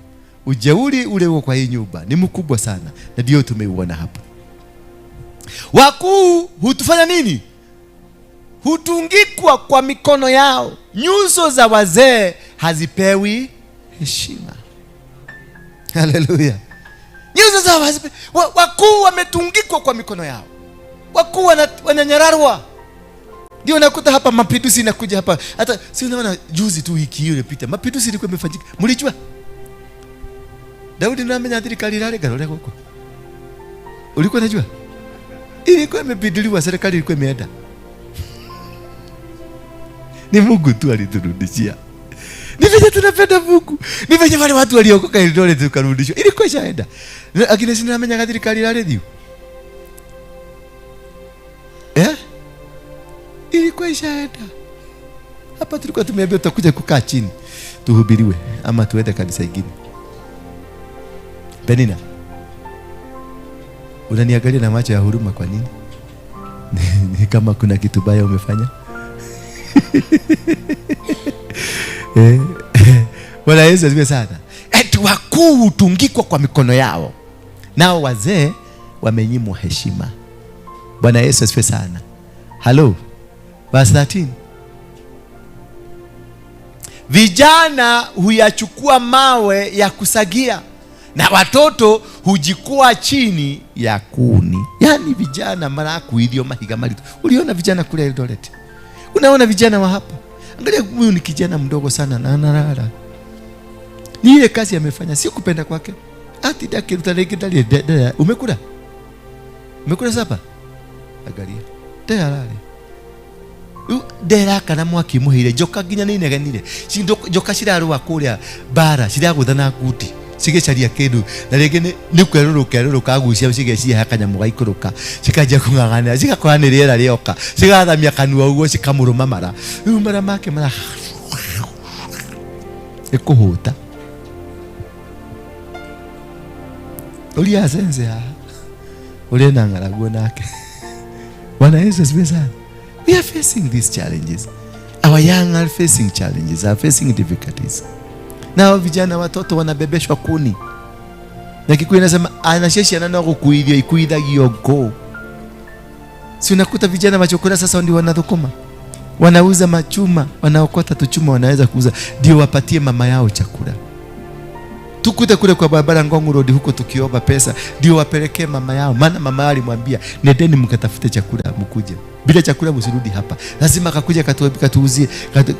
Tungine hapa gara pale ni gara mani wapi hii tunaitaka hii ya Kariako. Pagani pale Pagani. Utakuta tu vijana tunakuja tuko na dasta tunakupagusia gari. Haraka tunapagusa gari. Tunakwambia uncle. Namwambia mimi si uncle yako. Ndio katafuti yako. ati anko nipatie 10. Na kama pakusa haraka, kingine kanasimama huko mbele, kingine kako nyuma, na tunakaa hivi tunakuangalia hivi mpaka na tunakuita tu anko. Mpaka unaangalia kingine unaona kama kanakaa wewe unaona katari. Nataka unarudi mfuko unapatia kamoja. Hiyo pesa kanapelekea mama yake. Unakuta mama yake amengojea hiyo pesa. Sasa kuta ndio toto ndio tunafanyia mama zetu. Sisi ndio tunafanya. Bwana Yesu asifiwe sana. 14.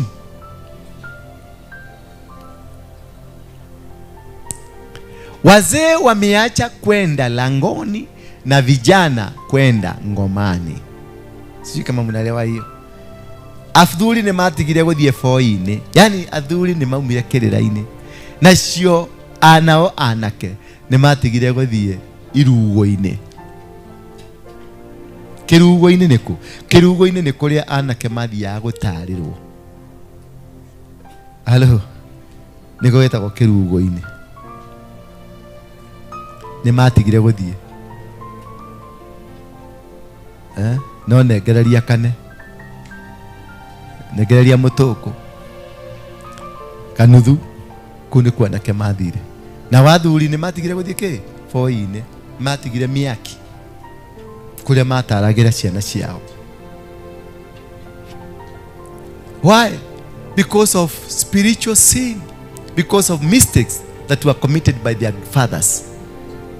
Mahetia makomitirwo ni aciari. Mahetia makirwo ni aciari na matire ho. Wazazi wetu waliofanya hayo maneno yote, they are not with us, they are dead. Ona muthwano wale ile na ushara ni ugucaria. Haya, 2015 tumalizie hapo. Furaha ya mioyo yetu imekoma. Nani sasa hakuna furaha hapa? Niambie ukweli kabisa, nani hakuna furaha hapa? Furaha ilikoma. No kilio. Kila kitu ambacho tunafanya ni kilio, tunalia. Maana our happiness has been taken away. Who took away our happiness? Our great grandfather. Not Shetani. Ti Saitani. Aciari yetu na matiriku ni makwire. Machezo yetu yamegeuka maombolezo. Every single time we are lamenting, every single time we are crying, every single time tunasema Mungu nekorera. Ona kuria ugu ari Ngai ari ogete-ini na nyumba ne hike. Riu ni Ngai uri kucio egete-ini nyumba ihike. Agikuyu ati ona kuria ugu ari Ngai ari oke. Ni Ngai uri kucio egete-ini nyumba ihike. Ni Ngai uri kucio egete-ini wara na ni wararira. Ngai ka kwirire ki? Ngai akwirire ni ari kurathimaga. Ati Ngai ari ogete-ini na uraire uranyuire mai hwae. Na rucini unyure gaturugi tondu tumhabu tumashani twatigarite na gaturugi kau gatire nginya sukari. Na Ngai ucio ke unjire Ngai waku ari ogete-ini. That is not God. Na Ngai tucio ndingimwenda hakui nani. Ingimukora gwakwa nja, ingimuhura mateke maingi muno. Ndingimwenda. Ngai ni waciraniro. Ngai ni wakurathima. The blessings of God added no what? Added no sorrow. It's happiness. God is meant to make you happy. Roho wa Ngai aharuruka ni agwikire gikeno, ni agwikire riri, ni agwikire wikare wega. Riu kiria wina kio ni kiriro. Machezo yetu yamegeuka kuwa maombolezo. Every single time you are when kuomboleza no kiriro wina kio. Ati hatire muthenya ukatinda muthenya mugima utadira kigiriko kia ngoro. Hatire muthenya kuma rucini nginya hwaini ati ugakera ati watinda we mukeni wega uye munyoroku wega wega nginya wacamania mundu kamwira kengwire gutire ramwire kengwire na niguo cionetwo nini na igå ramuringa kengwire nigetha wone kana ukatoke turi kanywa gacai na ha na kamenya gacai kau anywa niko gacapa mwathani agocwo. 16. Taji ya kichwa chetu imegeuka ole wetu kwa kuwa tumetenda dhambi. So this is the dhambi. Na hii dhambi si wewe umetenda, ni dhambi imetendewa mbali ikakukamata. Mpaka sasa you are in the same dhambi ya maguka. Hello. Bwana Yesu asifiwe sana. Na tunaweza kukataza hii dhambi, tunaweza kugeuza hii dhambi. We are capable of changing the situation. We are capable of changing how they drafted. Venye walisema tutakuwa, we are capable of changing it. We are capable of saying no, this is generational and this must not go beyond me. I am the last to carry this baggage. I am the last to carry this burden. Watoto wangu hawatabeba mzigo huu. Bwana Yesu asifiwe sana. Wakati nilijua mizigo ambayo nimebeba ni ya maguka, nilikata hiyo umbilical cord na nikaambia watoto wangu, simameni hapa. Nikawapeleka kwa Bishop Harrison Ng'ang'a, nikawatolea dhabihu na nikawaambia, sasa kutoka leo nimewabariki. Bishop Harrison Ng'ang'a atakata nini? Kitovu, na watoto wangu wakabarikiwa. They are not struggling the way I struggled. They are not facing the challenges the way I faced the challenge. Wako sawa. Sikawapoika na wahubiriaga hapa vizuri. Kako na miaka ngapi? 22. Mimi nimehubiri nikiwa kwa 4th floor. Na imagine kimuthuri kia 4th floor hata nigura aje kuhuji. Leo ciana cia miaka 11 nikuja, Bwana anasema mahuri fresh. Bwana anasema anaenda kukubadilisha. Uko nake Bwana kiraria gitekuhuhia kirauta state kirauta mugambo gitekuhuhia ndagika 15 leo ni anaingigeria ndagika 3 leo ona garaje ogana ndanyita ugo menya mahuri ne manyitana udira mathaitha marekani ndira mathaitha marekani etondo ndire na hinya no gike kirahunjia ngoma David ndonaga ajajaribu kungangana nayo enda slow baba twende slow meseka sasa meseka sasa tudikahora ihenya riana kia ndonge hotana naryo mabavu yao iko fresh sasa yako imezeeka hukuri yako imezeeka ile kitu Bwana Yesu asifiwe sana.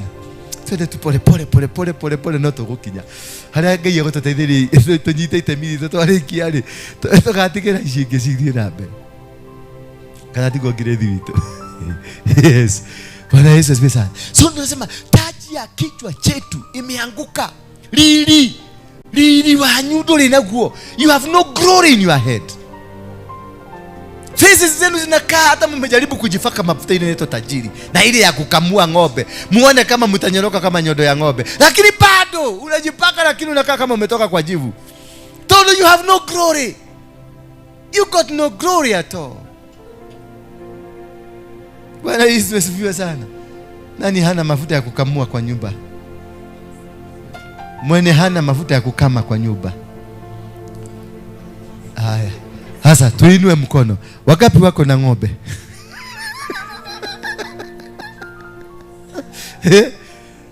Wagapi wako na ng'ombe? Inua mkono. Uko na ng'ombe? Ng'ombe. Sasa nyinyi mnafanyaga naye nini mafuta ya kukamua? Mnakamuaga nini?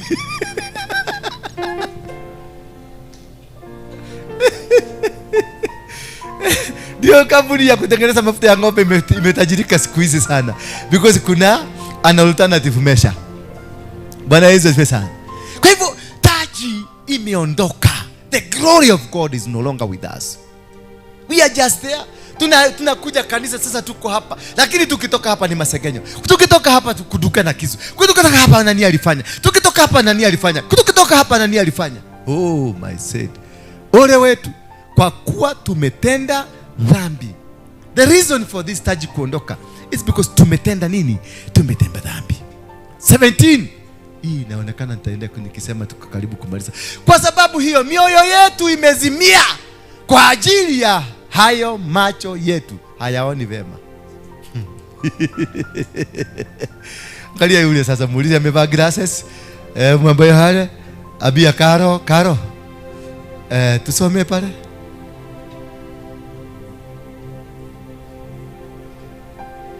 At least yako ni mzuri. Na tukipunguza utaona kitu. Na tukipunguza utaona kitu. Hautaona. Utaanza kufanya hivi. Maana macho yetu ya kiroho na ya mwili imepungukiwa na nguvu. We are not able to see. From our spiritual eyes are not able to see. Our spiritual ears are not able to hear. Our spiritual mouth is not able to speak. Because kwa sababu hiyo mioyo yetu imezimia. Yani you have no hope. moyo wa kumpenda Mungu hamna. Moyo wa kutembea na Mungu hamna. You are just there. Unakuja kwa kanisa every Sunday but you cannot account for why you came to Sunday on Sunday. Kwa nini ulikuja kanisani? Can anybody here account ni kwa nini ulikuja kanisani Sunday? No. Hata nikikuuliza Sunday tulisoma kitabu gani, utaniambia, Penina tulisoma kitabu gani Sunday?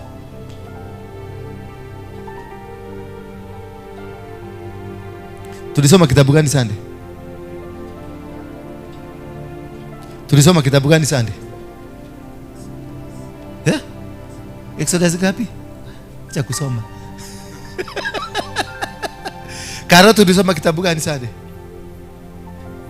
2 Samuel na Psalms 51. Sakaria hawajui walisoma kitabu gani. You cannot be able to account for why you come to church because moyo wako umezimia. You just come to church because it's a fellowship. You don't come to church because it's a commitment. You don't come to church because you are after God. You don't come to church because you want to hear God's voice. You don't come to church because you don't want because of the word of God. You came to church because it's a fellowship and because you want to come and please your pastor. Bwana Yesu asifiwe sana. Kwa sababu hiyo mioyo yetu imezimia. Kwa ajili ya hayo macho yetu hayaoni. Moyo ukizimia, macho yako ya kiroho hayaoni. That is why mitego umewekewa mitego after mitego. Ukiruka hii unakuta hingine. Ukitoka kwa hii unatoka kwa, because macho yako ya kuona mambo ambayo yamepangwa hapo mbele. Macho yako ya kuona vitu ambavyo vimefichwa kwenye siri. Macho yako ya kujua na kuona mipango ya shetani na hila za shetani. You don't have it. Imezima. 18. Kwa ajili ya mlima Sayuni ulio ukiwa, mbweha hutembea juu yake. Sasa badala ya watu kutembea mlima Sayuni, mbweha aishi akigongona. Mabweha aishi arogi oragani. Mabweha kai mwake heo le twalia gate aishi haya arogi haya. Ate kwa ajili ya mlima Sayuni ulio ukiwa, mbweha wasikia mabweha Shio, shiadu ndio hutembea juu yake. Badala ya Wakristo, watu ambao wanamcha Mungu, wanapenda Mungu, wakuje nyumba hii, watamanie nyumba hii ikue, inawili, watu wajae huko, watu wabarikiwe huko, ni mabweha kukuja kupora kanisa wa Saitani. 19. Wewe Bwana unadumu milele, kiti chako cha enzi ni tangu kizazi hata kizazi. Kwa hivyo kiti cha Mungu hakibadilikangi. Sisi ndio tunabadilisha nia. Sisi ndio hatuna mipango mizuri. Bwana Yesu asifiwe sana. Kiti cha mbinguni, kiti cha enzi ni cha milele. Bwana Yesu asifiwe sana. Kaida shejagia otoria gwatarie kiambereria, otoria gwatarie kiambereria, nore watu nore gugakorwo magana-inĩ ma mĩaka. Amen. Ati noguo gugakorwo. Uguo urona kuri thaa ici niguo gugakorwo. Wakorwo wi wa ngoma ugutura wi wa ngoma, wakorwo wi wa Ngai ugutura wi wa Ngai. No unless you change. Tera mwenzako tatika kuia. Tera mwenzako atiri ndugacoke kuia kanitha-ini.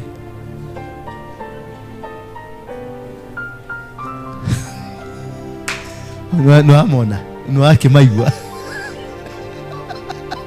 Ati wewe Bwana unadumu milele katika kiti chako cha enzi, ni tangu kizazi hata kizazi. Generation to generation, there's God will be there forever. We are going to be blessed forever.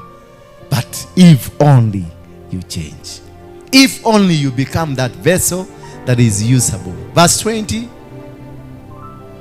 Mbona watu sahau siku zote? Imagine leo nehiko oketa huko kugireka. Mbona watu sahau na kutuacha muda huu mwingi ati ugatotiganeria kahinda gaka gothe? Ni waganu wa maithe, na waganu ucio niguo urenda kurekereria ciana ciaku cingwe na waganu ucio mao makakaya urakaya bweha.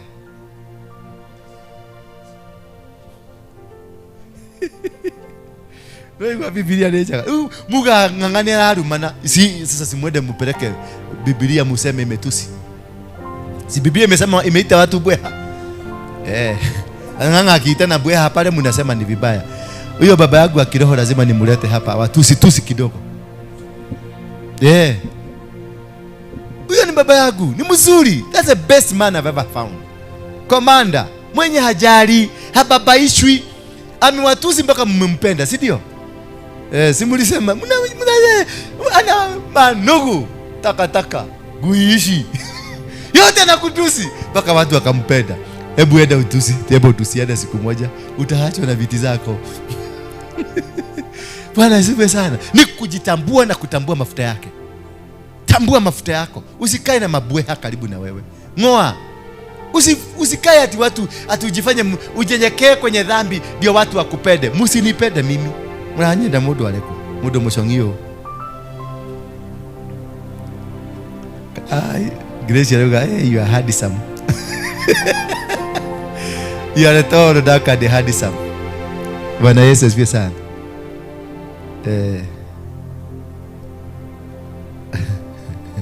Unashiria temeshire ine mako. Unashiria dauga. Verse 21 tusome ni mwisho sasa. Bwana utugeuze kwako nasi tutageuka. Zifanye mpya siku zetu kama siku za kale. Ni maombi hayo. Bwana utugeuze kwako nasi tutageuka. Are you ready? That's a question. Yes. Bwana utugeuze kwako nasi tutageuka. Are you ready to repent? Are you ready to confess your sins? Are you ready to tell God, now I want to come back to you? Yes. He's ready for you. Are you ready for him? Are you ready to confess what you've been doing? Are you ready to confess the sins that you've committed? Are you ready to surrender to God? Are you ready? Bwana Yesu asifiwe sana. Are you ready? Ama nikasheshe. Ukijua kastori kadogo ka aposto, hakuna mtu hatajua. Ni kumutakasa. Bwana Yesu asifiwe sana. Mimi ndio namfanyiaga, mimi ndio nafanyaga vitu zake, mimi ndio najua, mimi hata anakuwa na nyumba mahali fulani, anakuwa na hii takataka. Ni yako. Kama nimekupatia kazi unifanyie. Uleshe no geruta. Kaprivilege kadogo na kupatia kadogo naanza kukojolea watu hapa. Ukitafuta njia ya kupendwa. Mimi nipende jangili kama wewe. Bwana utugeuze kwako nasi tutageuka. Zifanye mpya siku zetu kama siku za kale. Otoria gwatarie kiambiriria tugeuze. Sisi tuko tayari. Uliza your neighbor, are you ready to change? Mwangalie kwa macho. Are you ready to change? Niwe haririe kugarurukira Ngai. Amekuambiaje? Pesa, mwambie confess mambo yake yote ile amefanya. Huyu kwanza mwambie confess. Abia mwele confess everything. Mwambie confess. If you are ready, you must start by confessing. For you to start a journey with God, you must start by doing what? Confessing. Bwana Yesu asifiwe sana. That's the beginning of a long journey. That is the beginning of you walking with God. That's the beginning of a good relationship with God. That's the beginning of starting 2025. 2025 is a year ambayo ni mwaka italete drastic moves. Just from kuanzia tarehe 27 kutoka sasa kwenda mbele. Lakini tusome kutoka Eldoret venye tulifanya. Na ile dhabihu ingine tutainua mahali nitawaambia. Tukienda haya. Wacheni niwaambie, it will be drastic moves after drastic moves. Kuna watu watajaribu kukaa mahali wakae wakipagia iji hii wachomewa ndani ya nyumba. Unaona kama mtu huyu asogoi? Kuna mahali itafika watu watamkuta kwa nyumba akiwa na maaskari na watamunyungu. Because kuna roho Mungu anaachilia ya watoto wake. Sasa watainuka na siku zile za zamani zitarudi. Siku zile walisema hatutafanya dhambi na hakuna dhambi itafanyika. Hapo ndio tunarudi. And this is the beginning of it. Imeanza. Bwana Yesu asifiwe sana. The revival is starting. Tulianza revival kule. Tulingoa mashetani wakakimbia katodo. Sasa wanataka kukimbia sana. Tukikia sana tunawainulia madhabahu huko. Wakienda mahali tunawainulia madhabahu. Ginya matonya ilima. Mamelione the. Na deriganiro. Revival ya Gaino ginyero game. Hii kutoka sasa kwenda. Unaenda kutoka sasa. Kwenda mpaka mwezi wa 3. Wakoja nusu milikoti ngapi? 2. Moja forma, moja current. Tuendelee. Tumako. Isipokuwa wewe umetukataa kabisa. Hebu jiulize, wewe unaona togetekirika? Uliza mwenzako. David, uliza mwenzako. Unaona kama unaweza kubalika? No. Tabia yako, David. Mienendo yako. Kanua gaku, maitho maku, koro yaku. Just ask him. Muulize tu, muangalie tu na umuulize kwa roho. Angalia mzee, wewe angalia huyu, wewe angalia huyu. Ni unaona togetekirika. Isipokuwa wewe umetukataa kabisa. Ni unaona wewe togetekirika. Kana wewe muraga pio. Ujibu, mwangalia na geuza kichwa. Wewe angalia huyo, wewe kijana, ni msichana ama ni kijana. Wewe uliza nini? Muulize mwenzako. Unaona kama unaweza kubalika kulingana na mienendo yako na tabia yako na wetekereke. Tamuria tene kulingana na ushagiri wa akure. Ni unaona togetekirika. Kulingana tokora wa akure. Ni unaona togetekirika. Kulingana na tumaheni tu akure. Ni unaona togetekirika. We tawirore.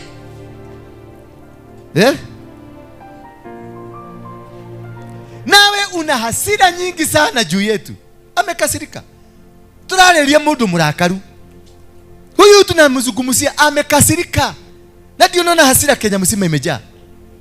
Kila mtu amekasirika. Kila mtu, mimi nimekutana na Kalisa hadi kalikuwa kanapita. Nikamwambia sasa nikashindwa kada kauli yake. Lizard. Hapa nimejipiga gumi ya kichwa nikiua mosquito. Sasa nikashindwa. Nimepiga na gumi pa. Sasa hizi hapa kiokogera tulira haha. Nyodo wako ni mimi na sikuiua, ilihepa. Na imenyonya damu na imepeleka, imeenda. Marakara. Ni marakara. Gaya gitu rakare ile. Gaya girakara ile. Una ile ndokurakara. Yes. Tio unaona marakara iko kila mahali. Watu wanalia kila mahali, wanarakara. Mimi nimerakara, wewe umerakara, huyu amerakara, hata madhabahu yote imerakara. Sasa isipokuwa wewe umetukataa kabisa. Kai, tunaweza kuwa tumekataliwa kabisa. Hebu ongelesha mwenzako na kwa huruma. Tunaweza kuwa tumekataliwa. No, yani no tukoro nturiarega bio. Tugikuja tumirigo tugithie. Tukuja Bolina roa. 23. Aya. Ni adira. Aya. Na ni wewe mwana mleo. Mwadhani ya gosho. Hivyo ndivyo Mungu anataka tu change. Just let us change. Let us go back to the roots. Let us go back to the will and the plan of God.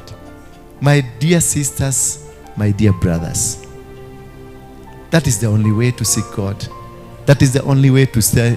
That is the only, Proverbs 16, that's the only way to worship God. Don't come worshiping here and you inside, you are a cockroach. Wachana. Wacha. Juzi nilikuwa naongea na hawa watu wa praise and worship. Nikasema jina praise and worship mutoe kabisa. I don't want praise and worship here. I want worship ministers. Bwana Yesu asifiwe sana. Worship what?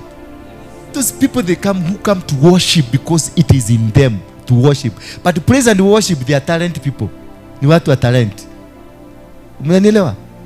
Praise and worship ni watu wa talent. And the talent, they come looking for money. But where people who come because of their gift, they are worship ministers.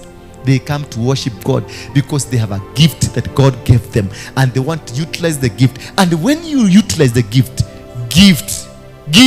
rewards. Gift blesses. Gift makes you great. Gift takes you far and wide. Tumia gift yako. Bwana Yesu asifiwe sana. Na wamama, nataka mtengeneze kwaya. Wangapi wanaweza taka kwaya? Kujoin kwaya. Inua mkono wako juu. Simama juu. Mtu wa kwaya. Mtu anaweza taka kwaya. Kwaya, simama. Mtu wa kwaya. No.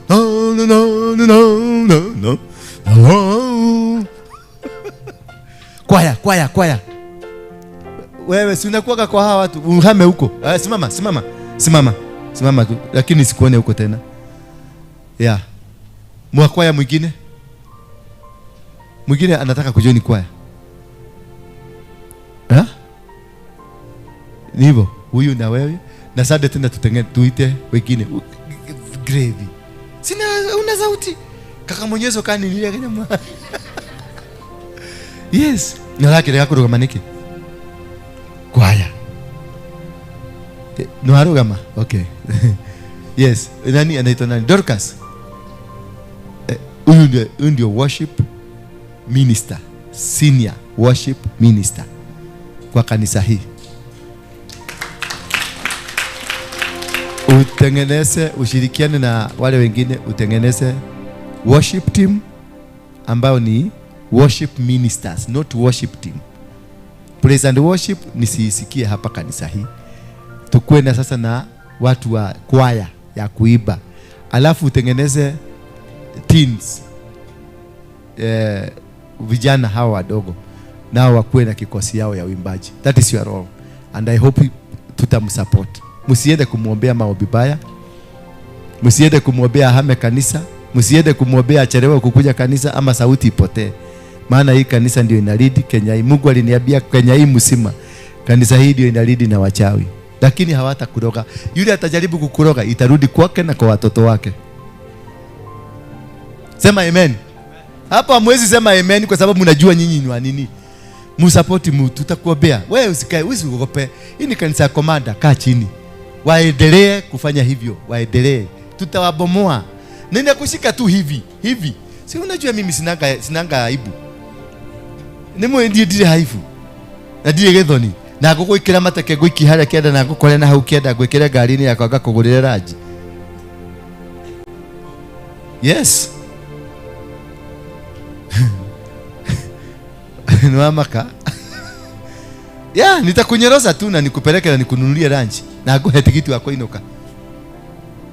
Na hako ni kwenda uteithio wa borithi kunengere namba cia OCS.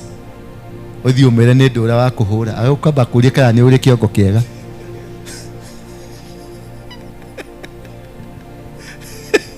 Takuuliza swali. Kama unakuwa na kichwa mzuri. Bwana Yesu asifiwe sana. Haleluya. Tusimame tu kwa miguu yetu. Maandalio, twende verse 3. Tumalizie kwa verse 3. Nasema mukabidhi Bwana kazi zako na mawazo yako yatadhibitika. Bwana Yesu asifiwe sana. Mukabidhi Bwana kazi zako zote. Ndio maana umeona nimekabidhi madhabahu haya kwa Mungu. Bwana Yesu asifiwe sana. Nimekabidhi Bwana kazi zangu zote, nyumba yangu na watoto wangu na kila kitu changu. Na wale watu tumekosana na wao nimewasamehe. Kaeni kwanza hapa. Sijasema muende. Mukabidhi kwanza. Huduma yenu ikabidhi Bwana. Hiyo mdomo yako ya kuimba ikabidhi Bwana. Bwana Yesu asifiwe sana. Haleluya. Na utaona kila kitu ambacho unakifanya kitafanya nini? Kitadhibitika. Verse 4 ya mwisho kabisa sasa. Bwana amefanya kila kitu kwa kusudi lake. Naam, hata wabaya kwa siku ya ubaya. Kumbe Mungu anawajua. Ni kwa sababu ya siku ya nini? Ya ubaya. Na siku ya ubaya inakuja na mutalia. Toa ndugu, toa dada. Unajua hata kuteswa kupigwa kiboko na Mungu ni kutoa ndugu na kutoa dada. Nitafurahia mtakapokuwa mkinyoroswa. And I'm praying for that to happen very soon. so that you can be a good example for everybody. Bwana Yesu asifiwe sana. Because hii mambo ya kuzoea mazoea, it has to come to an end. We have to preach a true God and become true and true to ourselves and true to the Spirit of God. Bwana Yesu asifiwe sana. Kwa hivyo kama umejua umeiba vitu hapa kanisani, umesegenya, umefanya ile maneno umefanya, umepora tu pesa hapa, mlishirikiana mkashirikiana pale, mkakaa kwa kado pale, mkaongea, mkapiga mtu, this is your time. Tutawapatia kutoka leo mpaka 31st. Uchukua ukuje ushike microphone. Hiyo ni kitu nimeambia Mungu, asikubali ifanyike kwa siri. Si ndio? Ifanyike peupe. Ifanyike nini? Kwa wazi. Ndio akuje achukue microphone hii, aseme ile maneno yote amefanya. La sivyo Mungu mwenyewe amwanike, tutamkuta pale nje amebebwa na kagunia akisema nidetekeleta kubora maothe maria ndorete njekete, kitumbo kikaa huko na nini inakaa huko. Verse 5 kama iko, kila mwenye moyo wa kiburi ni chukizo kwa Bwana, hakika hatakosa adhabu. Bwana Yesu asifiwe sana. Hatakosa nini? Sasa nini daki ugogwo? Deti Biblia rauga. Yes, tutigire hau. Tukinyite microphone, tuine rwepo, tugoce Mwathani, na mundu anyite sadaka yake, arehe haha, na nine yo kabahasha. Neo kabahasha.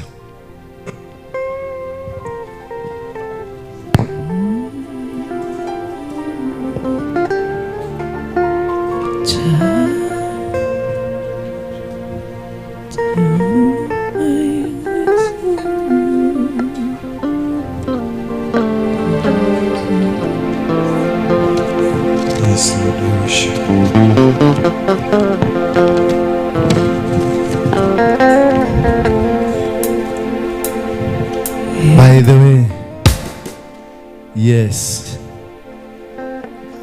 Kasongo amana ningai, kwani ni wimbo mbaya? Wimbo mzuri.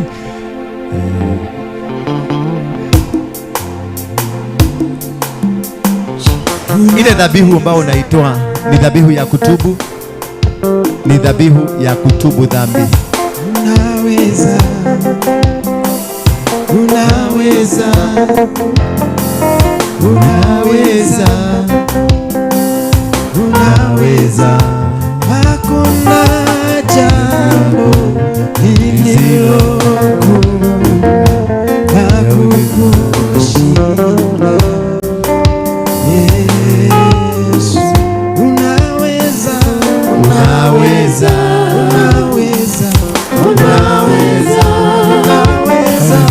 unaweza, unaweza, unaweza, hakuna jambo lililogumu kukushinda. Yesu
Fungua tu kinywa chako, mwambie Mungu, leo nimekuja, nimesikia mafundisho yako, nimesikia venye umesema, na kutoka leo mimi nitatubu. Kutoka leo mimi sitafanya dhambi tena.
Nishike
sura umenipa, kama sio wewe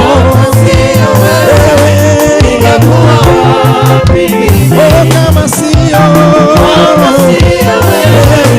ningekuwa wapi? Kama sio wewe ningekuwa wapi? Kama sio wewe ningekuwa wapi? Yesu umejawa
tunakubaliana ni yeye Bwana, yeye ndiye Bwana nyakati zetu na mioyo yetu. Tuna acknowledge that Jesus is the Lord of our lives. Hallelujah. Lift up your hands, just give him a thank you sacrifice. Amen. A thank you sacrifice to Jesus. Thank you for your mercy, Lord. Thank you for your mercy, Lord. Thank you for your mercy. Sante kwa rehema zako Bwana. Hallelujah. Hallelujah. Hallelujah. Hallelujah, Lord.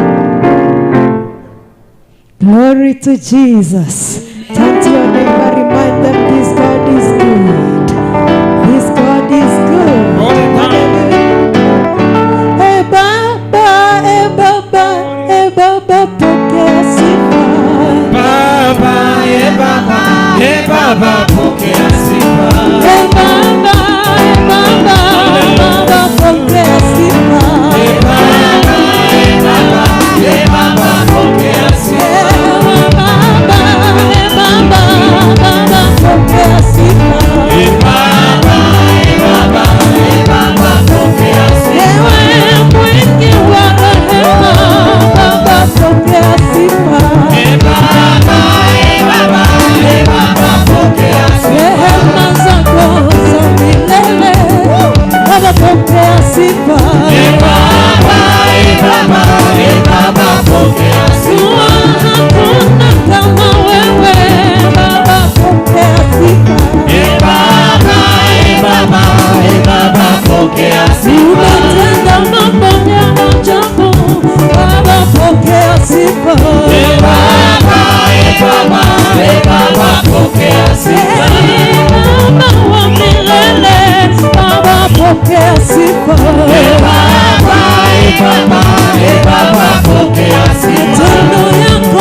Aye.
uliko takatifu, mwenye kuogopwa katika sifa, uliyevuma kwa upepo wako, nayo bahari ikakunikiza adui, wakazama kama risasi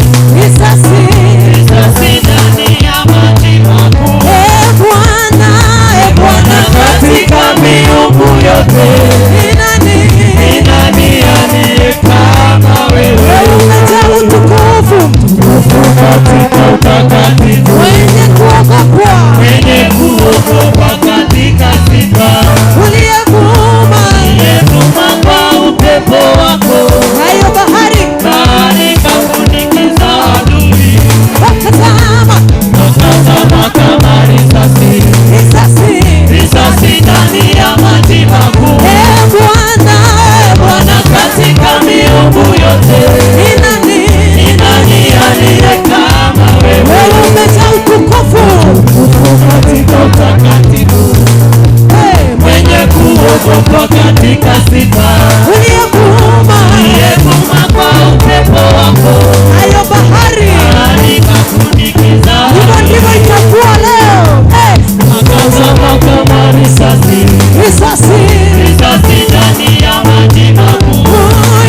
tunakuinua Yesu, tunakuinua Baba, tunakuinua Yesu, tunakuinua Baba, tunakuinua Baba,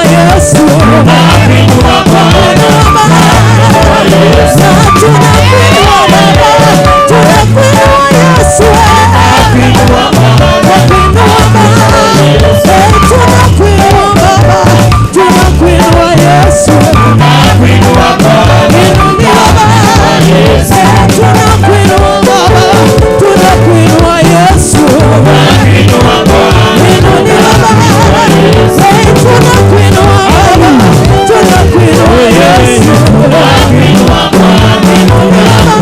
Yesu, tunakuinua Baba, tunakuinua Yesu, tunakuinua Bwana, tunakuinua Yesu. Leo tunakutukuza Yesu, tunakutukuza Baba, tunakutukuza Yesu, tunakutukuza Yesu, tunakutukuza Baba, tunakutukuza Yesu, tunakutukuza Bwana, tunakutukuza Yesu, tunakuinua Baba, tunakuinua Yesu, tunakuinua Baba, tunakuinua Yesu, tunakuinua Yesu,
Pigieni Yesu makofi. Thank you. Thank you. You may be seated. It is catching fire. Yeah? It's becoming hotter and hotter. When I say sana. Yes. Sometimes there are things that you have to break them away from your routine of life, and the things will change. When I say sana. And there are things you have to make some decisive decisions. Na unakuta mambo inaanza kubadilika na inabadilika kabisa. Si ndio? Now we were on the 13th to 14th. Can I surprise you? If you are very keen on what was happening yesterday, when your portal opened up. If you are not stupid enough, not stupid retro enough, this is your year. 2025, nobody will be able to alter, no matter what. Bwana Yesu asifiwe sana. 2025, nobody will be able to disorganize you. Whatever that God had purposed you in the entire life that you lived in this world, and that God has caused you to understand the portal opening, and you are indeed that season of the portal opening. We are in the 14th day of December, meaning that you have begun your journey with God. You have begun the successes with God. You have begun winning battles with God. You have begun conquering them. You have begun winning every process of your life. Chochote ambacho kilikuwa kigumu kwako kutoka sasa kimeondoka. You know what? Somebody to give us in the book of Esther. Is it a book of Esther? Chapter number 1. Sindio? I think it's around there. The book of Esther, chapter number 1. That is where we got the... Yeah, when she planned to get into kwa mfalme. Is chapter number 1? Yes, I think so. Zamani za Ahwisero, naye huyu Ahwisero alimiliki toka bara Hindi mpaka Kushi. Unajua bara Hindi mpaka Kushi ni wapi? Unajua kuna vitu mnafaa kuvielewa vizuri. Kwa sababu nyinyi mnajua tu kusoma Biblia, but you read it like a novel. You never get in depth of understanding. Bara Hindi ni wapi? Indian Ocean. Huyu jamaa alikuwa amemiliki Indian Ocean. Iko pande gani? Ukienda pande ya Egypt tuko na Mediterranean Sea, si ndio? So there is no Indian Ocean. Indian Ocean is this side of Mombasa. That is where the Indian Ocean. And the Kushi is where? It's Ethiopia. So where was this man?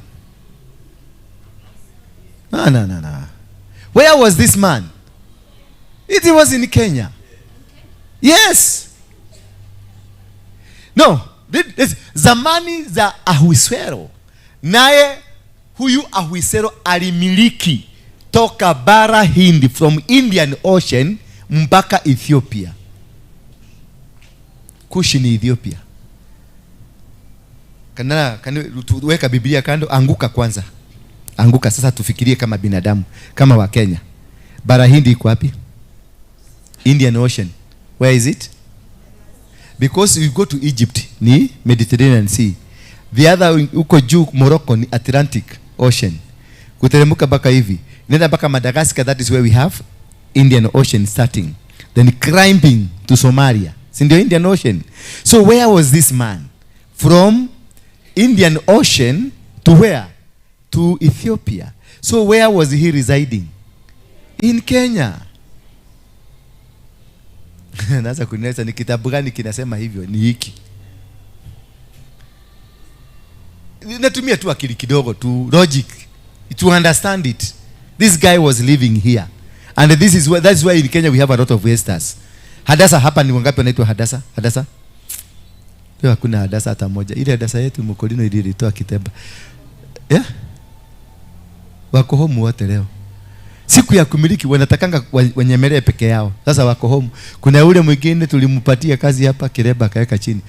Ule mwingine na yeye akaenda. Ule mwingine akaenda. Ule mwingine.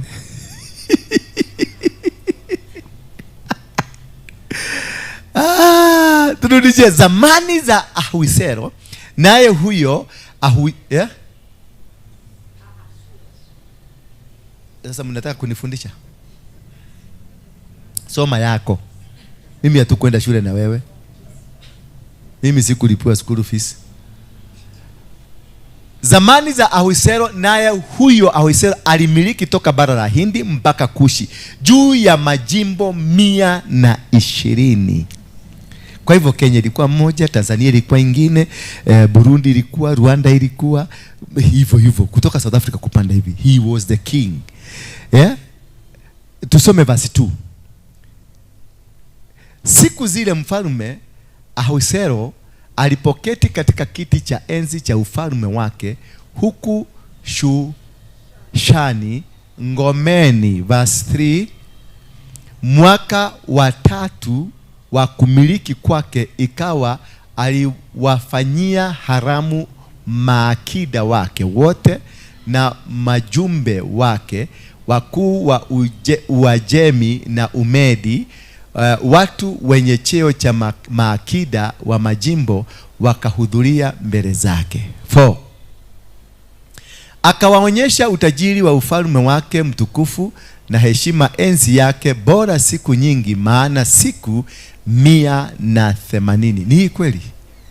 Ile tulisoma ile siku ya mwaka wa 10 siku chapter 9. Yes, I think it's chapter 9, sio hii. Hii inatufundisha, hii imetufundisha alikuwa Kenya. Chapter 9 please. Ni chapter 9. I say chapter 9.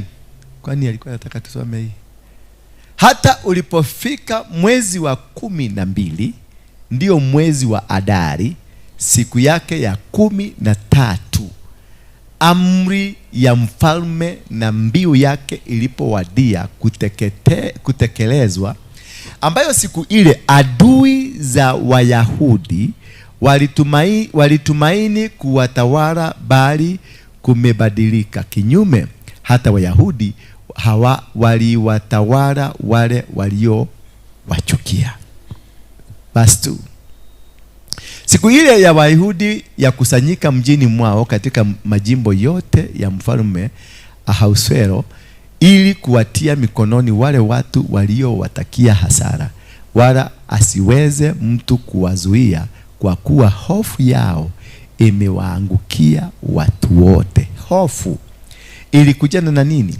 Hofu iliwakujia maana Esther na kundi lake la maombi waliweza kuomba kwa siku 13 hadi maadui wote, watu wote walio katika nchi wakaingiwa na hofu, wakaogopa. Hawakuogopa kwa sababu kulikuwa na jeshi kubwa, lakini jinsi hawa watu waliingia, maana Wayahudi walikuwa wachache sana, hawakuwa watu wengi, walikuwa wachache, maana walikuwa kwenye nchi ya ugenini. Bwana Yesu asifiwe sana. Walikuwa watu ambao walipenya kwenye maombi.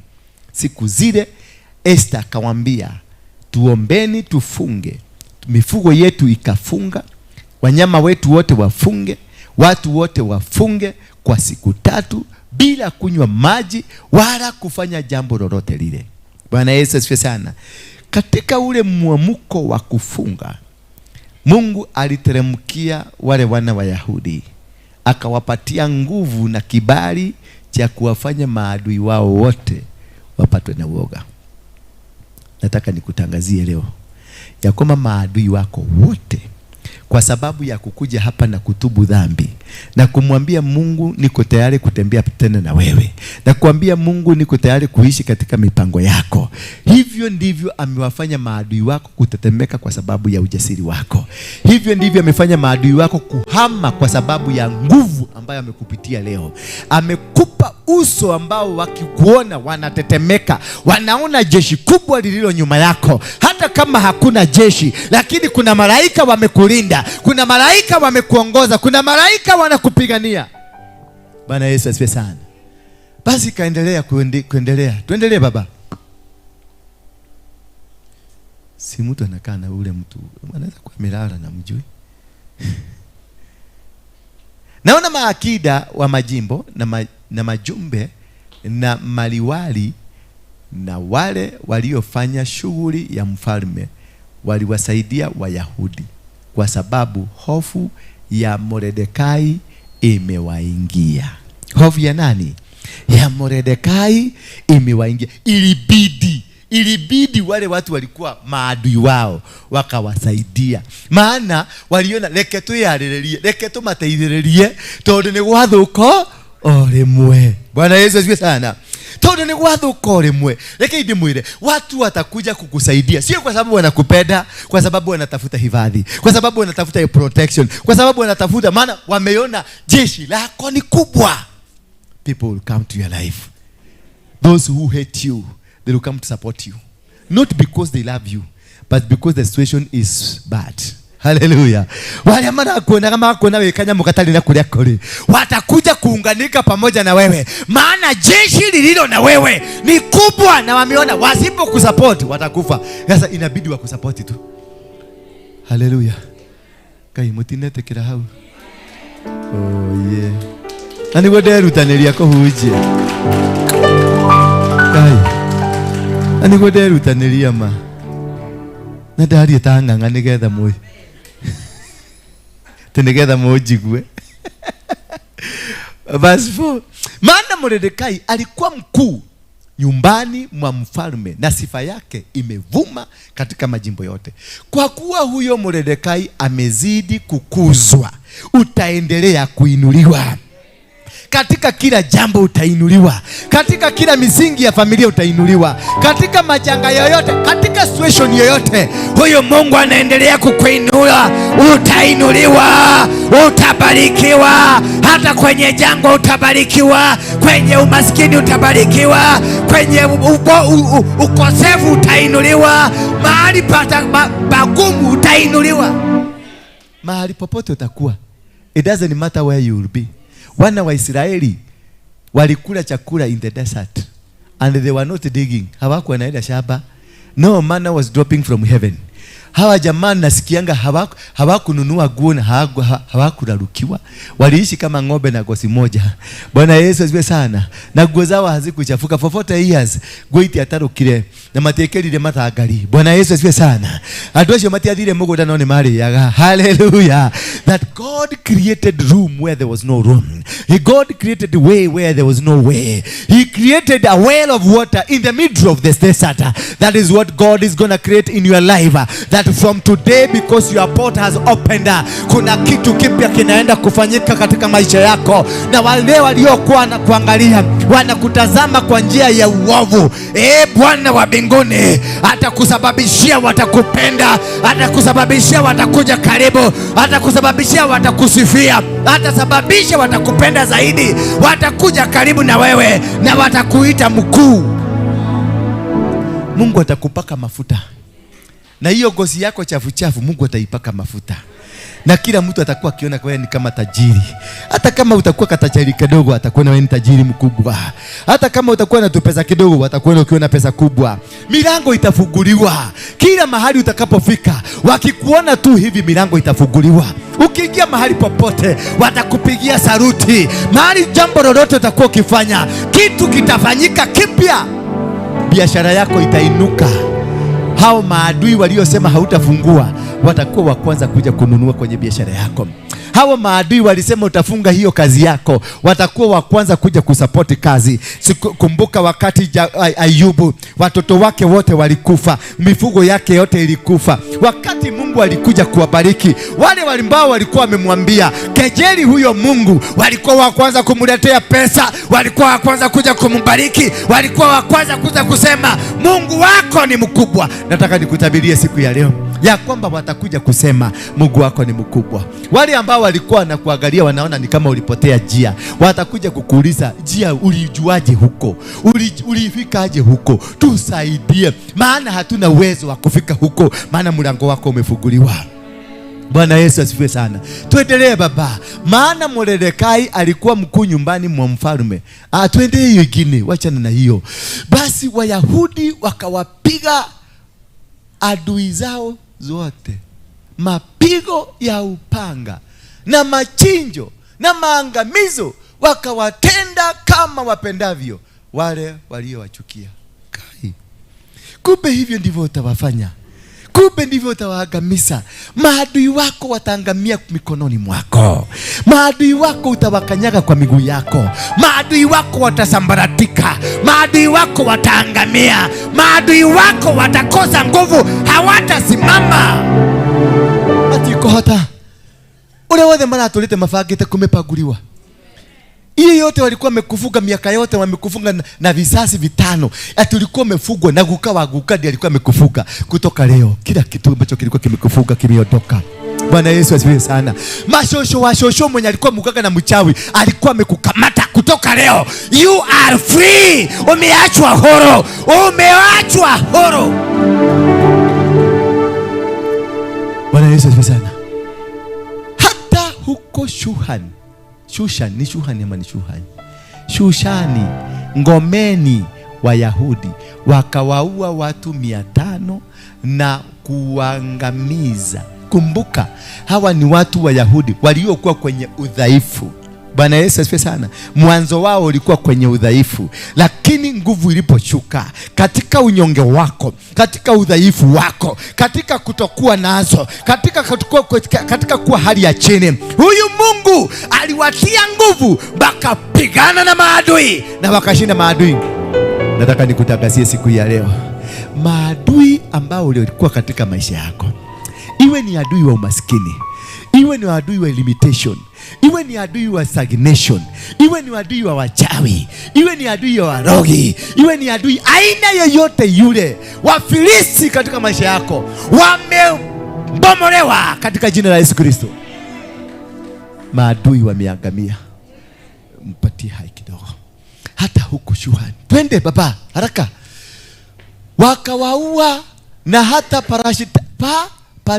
ni wa Masai, Parishadatha na Dafroni na Aspatha wote wakamalizwa. Matora, yani utakamata matora after matora, Utaingia maeneo baada ya maeneo, tutashika nchi mzima, tutatembea kila mahali. Biashara yako itakukubali, lolote utakalolifanya litakubalika, lolote utakalolifanya litaitikika. Oh!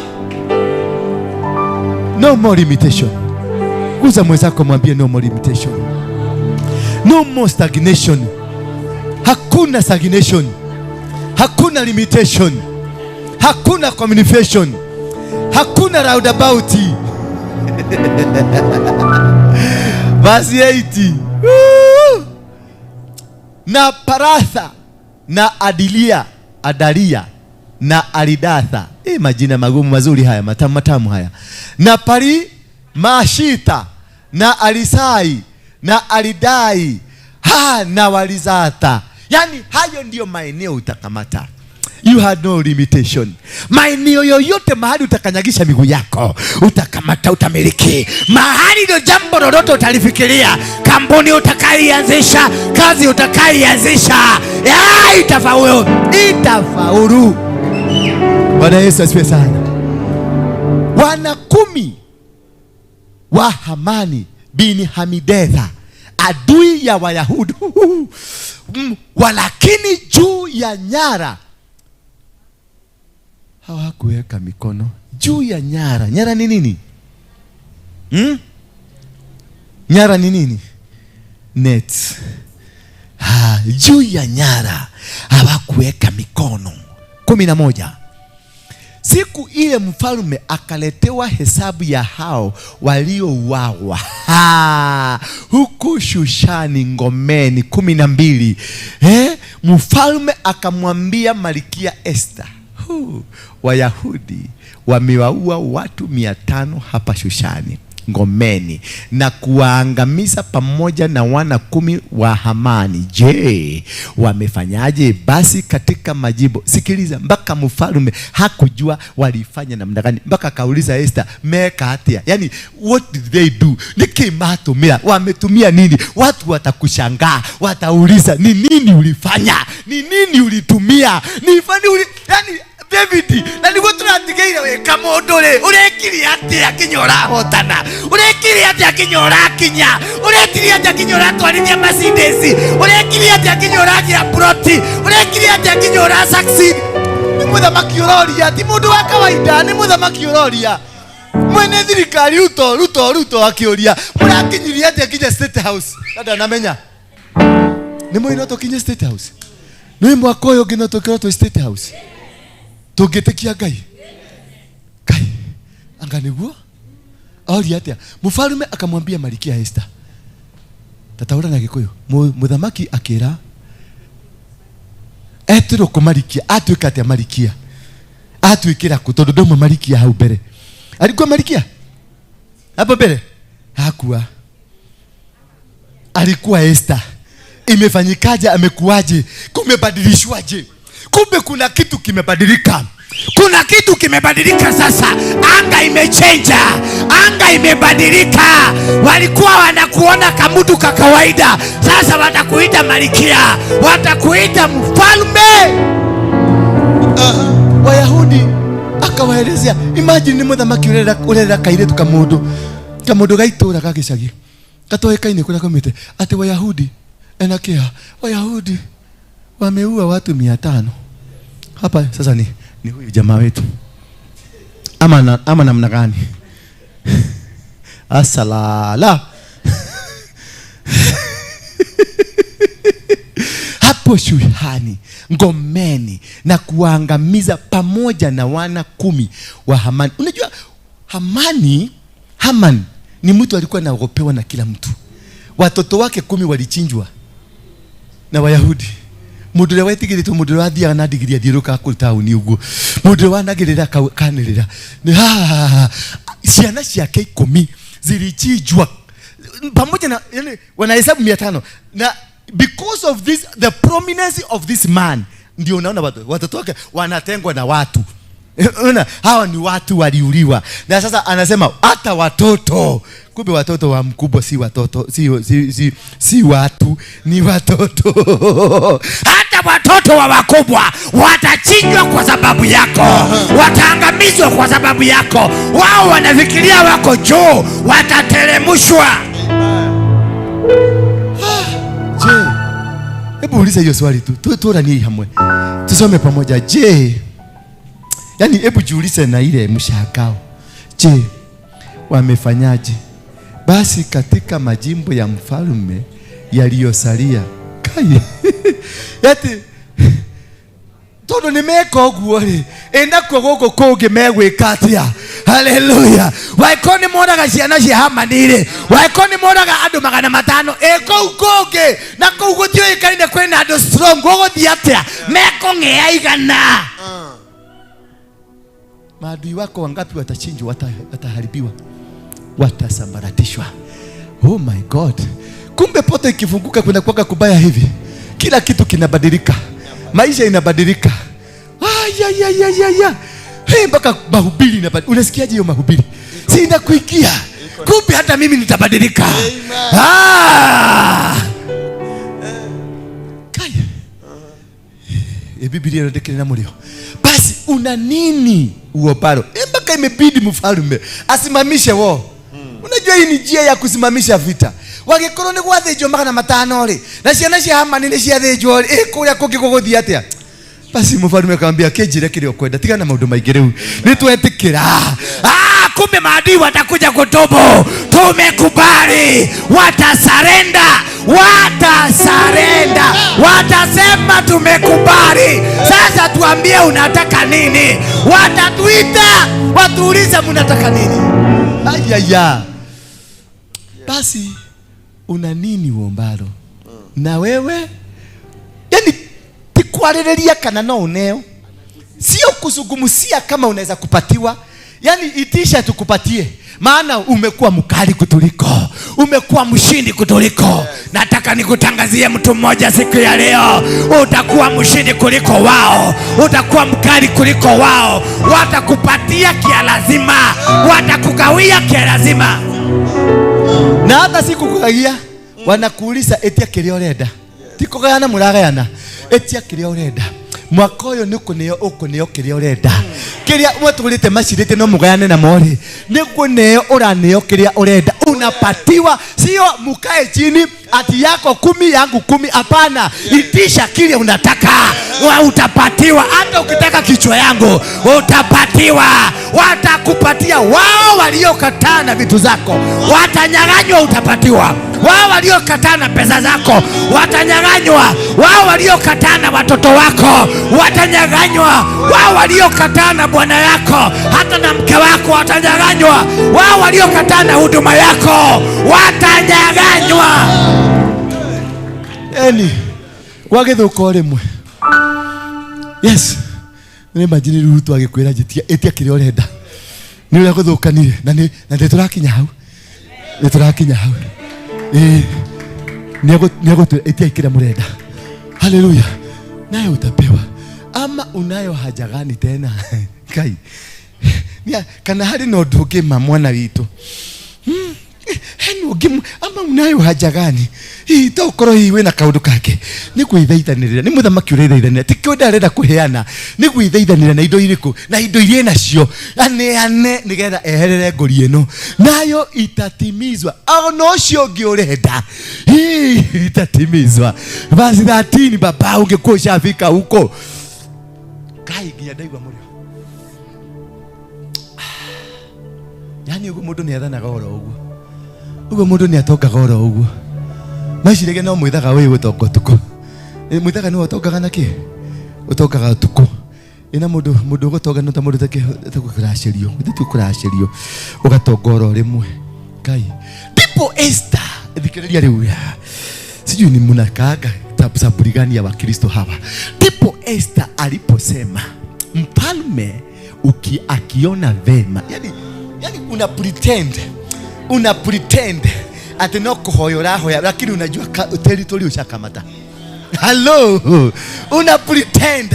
Una pretend tu yani ati nitakuhoya.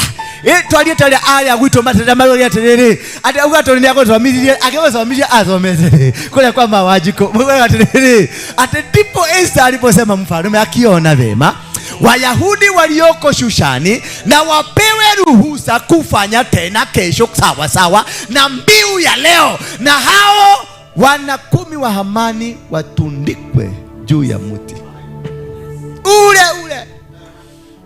ugo niguo tho ciaku cigwekwo kana. Amen. Tiakwira kariria atetandu we serious ni kwamukira irathimo sumairi cioke cikore mundu sumairite ni irathimo rathimo wikorerwa ni mirango yanyu wikorerwa ni mirango yanyu menyororo itwekange mekanda itwekange irumi mwegereirwo ciothe cireke marita mwegereirwo moru mehere theini wa rĩtwa rĩa Jesu Kristo. 14 Mfalme wewe kale hau isero Bwana Yesu sasa mfalme akaamuru vifanyike vivyo hivyo. Mbiu ikipigwa huko Shuhani wakawatundika wale wana 10 wa Hamani, wale maadui ambao ni stagnation, ambao ni limitation, ambao ni confusion, ambao ni roundabout, ambao ni matusi, ambao ni kunyararwa, ambao ni kumenwa, ambao ni kutaragu. Wakatundikwa. Your enemies watatundikwa kwenye mti, si wakiwa hai, wakiwa maiti. Bwana Yesu asifiwe sana. Chochote ambacho kimekuzuia kufaulu katika maisha yako kitawekwa kwenye msalaba, kitawekwa kwenye mti, kitawekwa kwenye tanuri ya moto, kitachomeka. Waganga, wachawi na Illuminati watasambaratika. Angalia mwenzako, muone mwenye afurahi hata kidogo, ujue anakuwaka ndiye amekuroga. Huyo ndiye alikufuga. Wakondo lake na lino gucukura cukari ndumenye uracuka to nurarakara. Ria tura celebrate gukuracuka niki? Aikara guo. Yetwahotwo rumareta ngoma wetekira tuhotwo niki? Ageshuka. When the blessings are come, you should be jovial. You should be up understanding. You should be celebrating God. You should be celebrating the glory of God. Mfalme akaamuru. Basi Wayahudi wa Shushani wakakusanyika tena siku ya 14.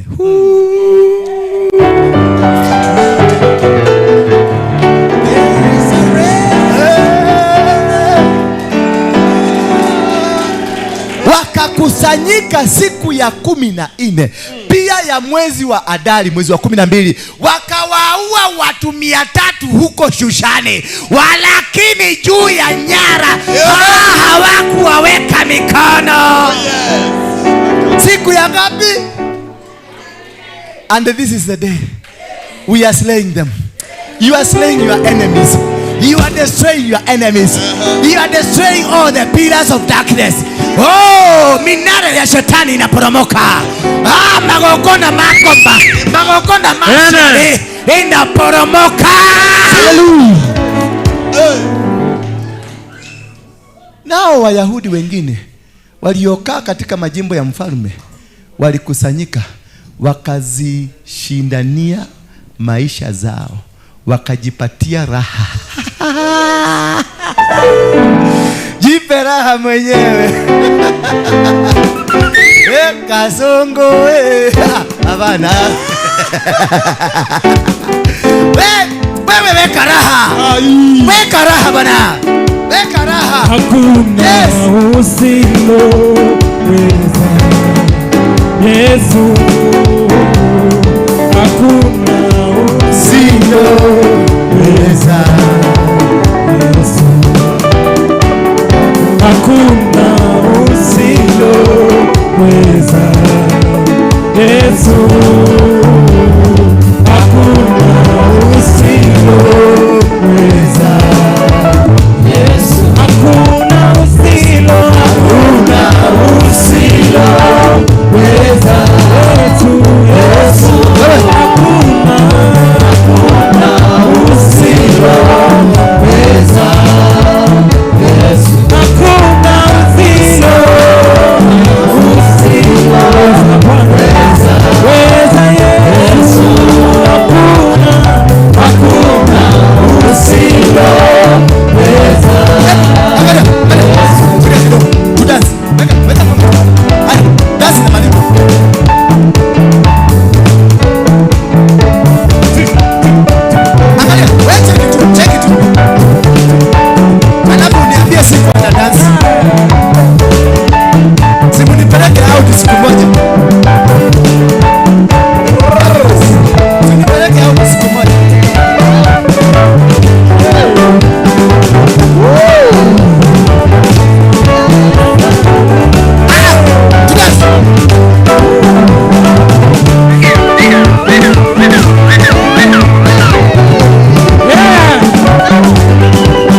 Inua mikono yako juu. Ambia, turudie nyuma yangu. Sema Yesu. Mwana wa Mungu.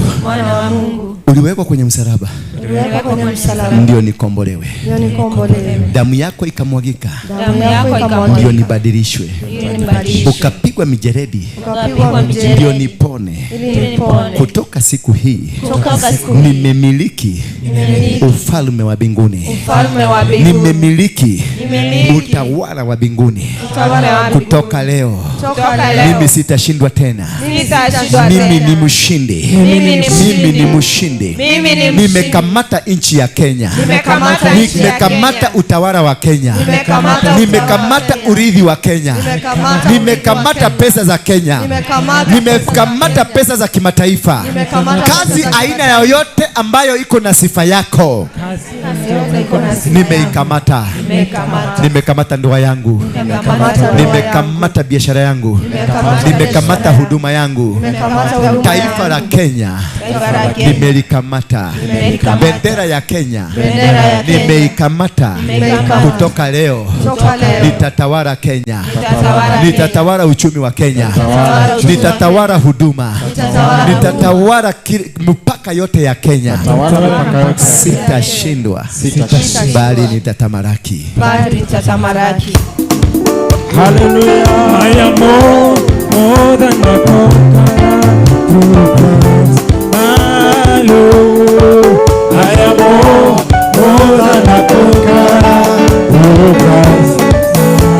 Oh, I am more than a conqueror. I am more than a conqueror through Christ.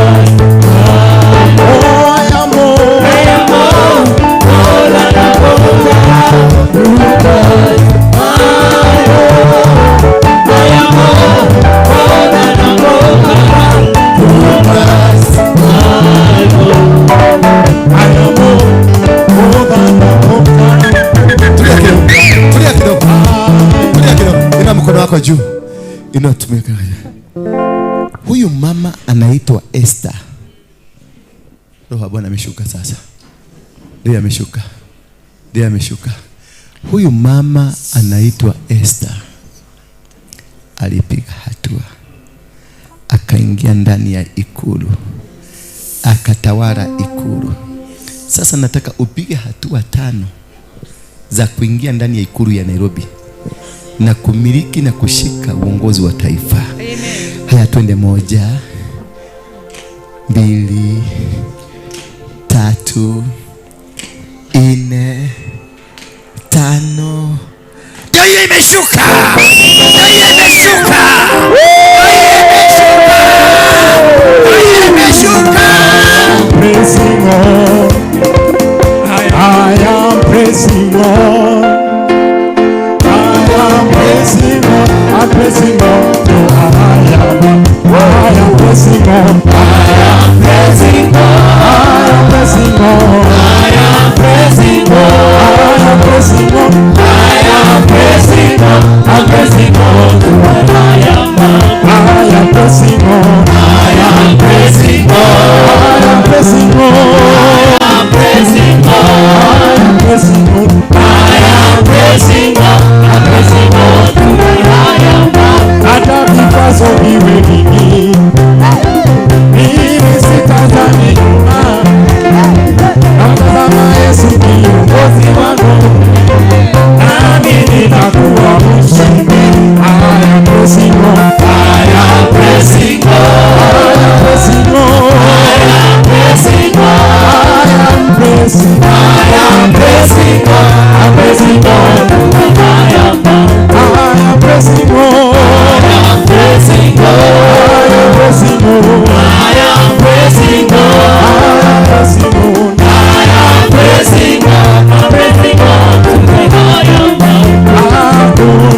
vigelegele.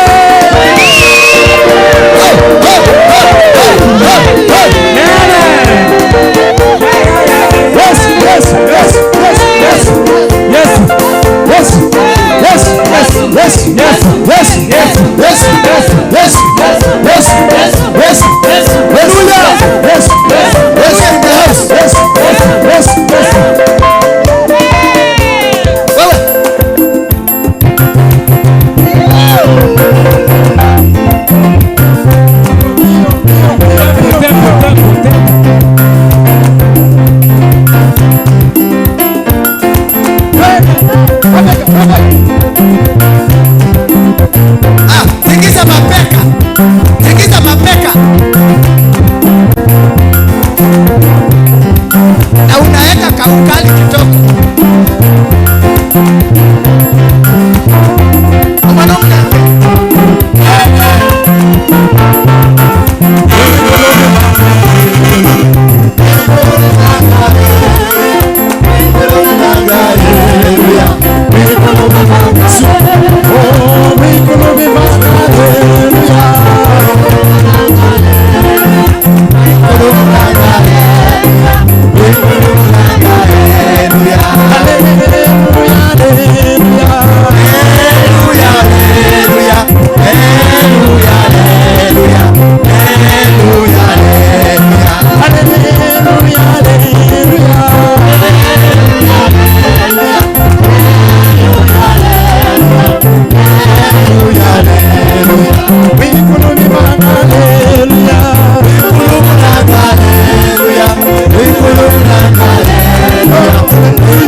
Bamba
Safari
mwana wa Nyasaye, Yesu mwana wa Nyasaye, Yesu mwana wa Nyasaye, Yesu mwana wa Nyasaye, Vinaya hoya wale, Yesu mwana wa Nyasaye, Yesu mwana wa Nyasaye, Yesu mwana wa Nyasaye, najua Bwana atatenda, najua Bwana atatenda, hata kama itachukua muda, najua Bwana atatenda, oh atatenda, najua Bwana atatenda, hata kama itachukua muda, najua Bwana atatenda, najua Bwana atatenda, najua Bwana atatenda, hata kama itachukua muda, najua Bwana atatenda, najua Bwana atatenda, najua Bwana atatenda, hata kama itachukua muda, najua Bwana atatenda, yaliyokushinda atatenda, unayo nguvu atatenda, hata kama imechukua miaka, najua leo atatenda, oh atatenda, najua Bwana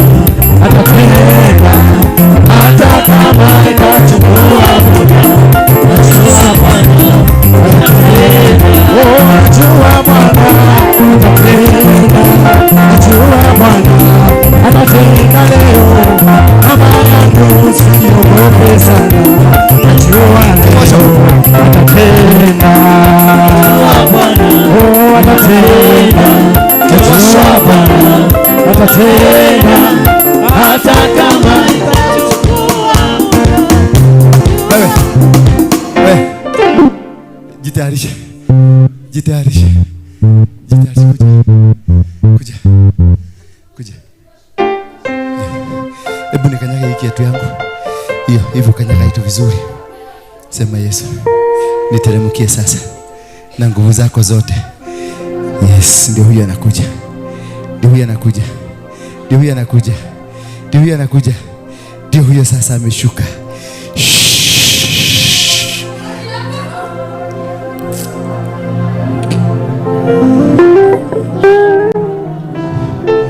Kuna nabii mwingine hapa, kuna nabii mwingine hapa, kuja nabii wa Mungu. Kanyaga hapa, kuna kitu itaingia kwako. Unajua umefungwa, unabii wako umefungwa. You're a servant of God, but walikufunga, na aliyekufunga ni auntie wako, na alikufunga si alipenda kukufunga, yeye ndiye ameshikilia mizimu ya kwenu, na hiyo mizimu ndio inatawala, ndio inakusumbua, ndio inakuharibia maisha yako. Ina mikono yako unapofunguliwa, funga macho yako.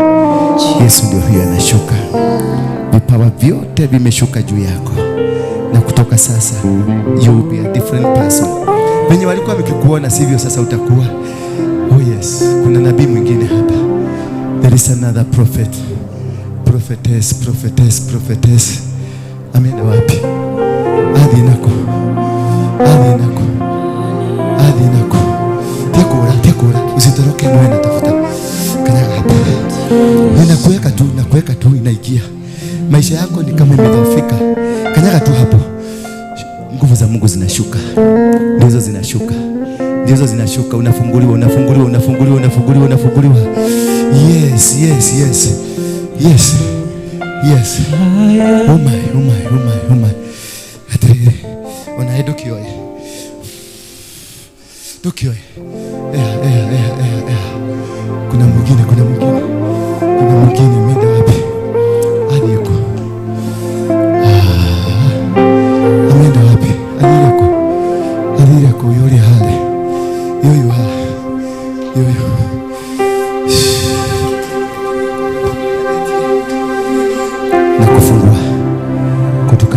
za mizimu ya kifamilia. I break every bondage. I break every authority against you. I break every component, vitu vyote, uchawi, uganga wote ambao umetumika ndani yake, ninausambaratisha. Hautavunja huduma tena, hautasababisha accident tena, katika jina la Yesu Kristo. I destroy every covenant, I destroy every authority over you, every evil power, every evil spirit, I destroy it in the mighty name of Jesus Christ. The King of Glory. To worship, let's worship now. Let's worship now. Just come closer. Come closer, I want to anoint you.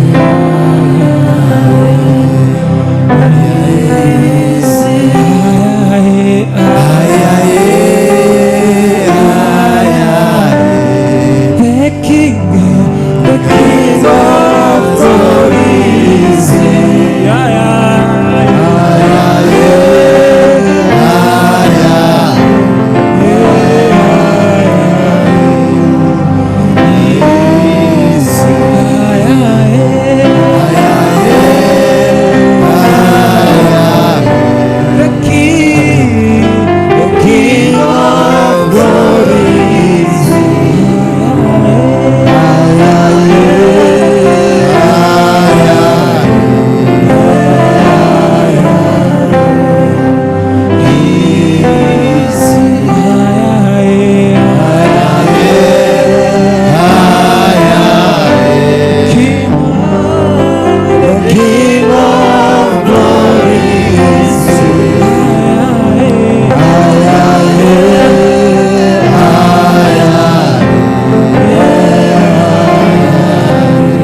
wewe ni Bwana ponyaji, ulituma neno lako nipone. Wewe ni Bwana ponyaji, wewe ni Bwana, wewe ni Bwana uniponyaye. Wewe ni Bwana ponyaji, ulituma neno lako nipone. Wewe ni Bwana ponyaji, wewe ni Bwana, wewe ni Bwana uniponyaye. Wewe ni Bwana ponyaji, ulituma neno lako nipone. Wewe ni Bwana ponyaji, usinipite Mwokozi, unisikie unapozuru wengine. Usinipite Mwokozi, unisikie unapozuru wengine. Usinipite Yesu wangu, Yesu unisikie unapozuru wengine. Usinipite Yesu wangu, Yesu unisikie unapozuru wengine. Usinipite Yesu wangu, Yesu usinipite unapozuru wengine. Usinipite ima Yesu, Yesu unisikie unapozuru wengine. Usinipite ima Yesu, Yesu unisikie unapozuru wengine. Usinipite kiti chako cha rehema na kitazamia Bwana, magoti yangu napiga mbele. Unisikie Bwana, kiti chako cha rehema na kitazamia mie, magoti yangu napiga mbele zako Baba. Unisikie leo naomba, Yesu unisikie unapozuru wengine. Usinipite katika huduma yangu, Yesu unisikie unapozuru wengine. Usinipite katika nyumba yangu, Yesu unisikie unapozuru wengine. Usinipite katika kazi zangu, Yesu unisikie unapozuru wengine. Usinipite Yesu wangu, Yesu, Yesu unisikie unapozuru wengine.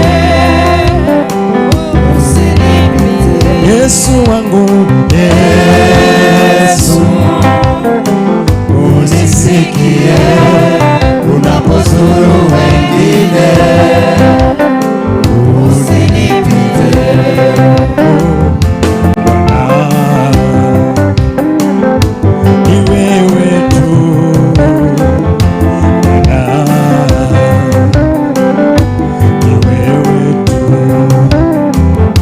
Bwana,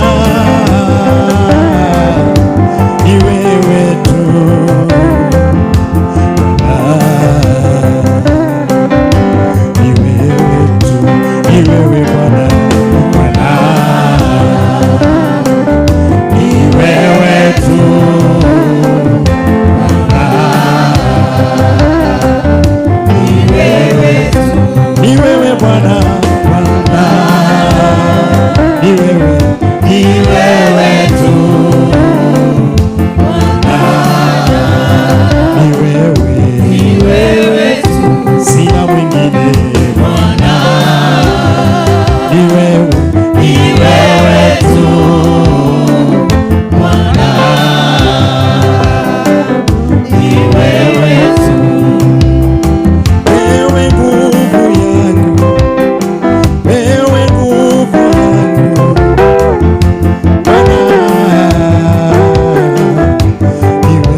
mgonjwa katikati yetu, hakuna mwingine kama wewe Bwana, hakuna nani kama wewe Bwana Yesu, hakuna mwingine kama wewe Bwana, hakuna nani kama wewe Bwana, hakuna mwingine kama wewe Bwana,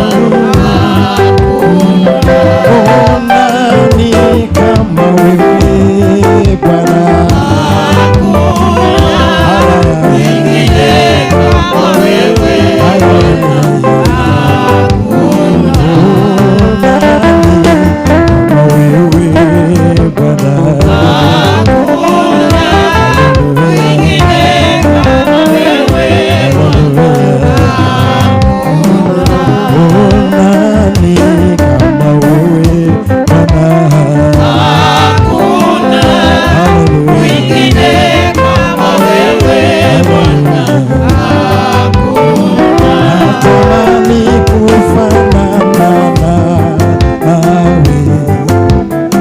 natamani kufanana nawe siku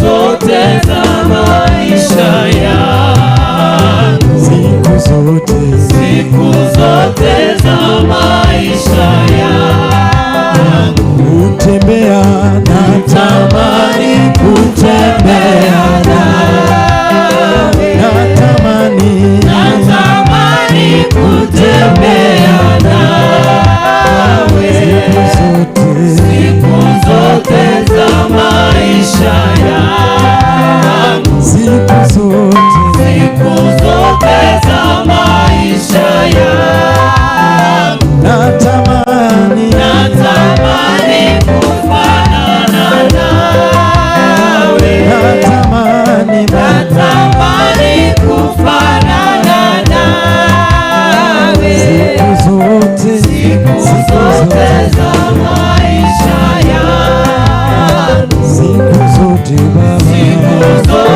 za maisha yangu, siku zote za maisha yangu, siku zote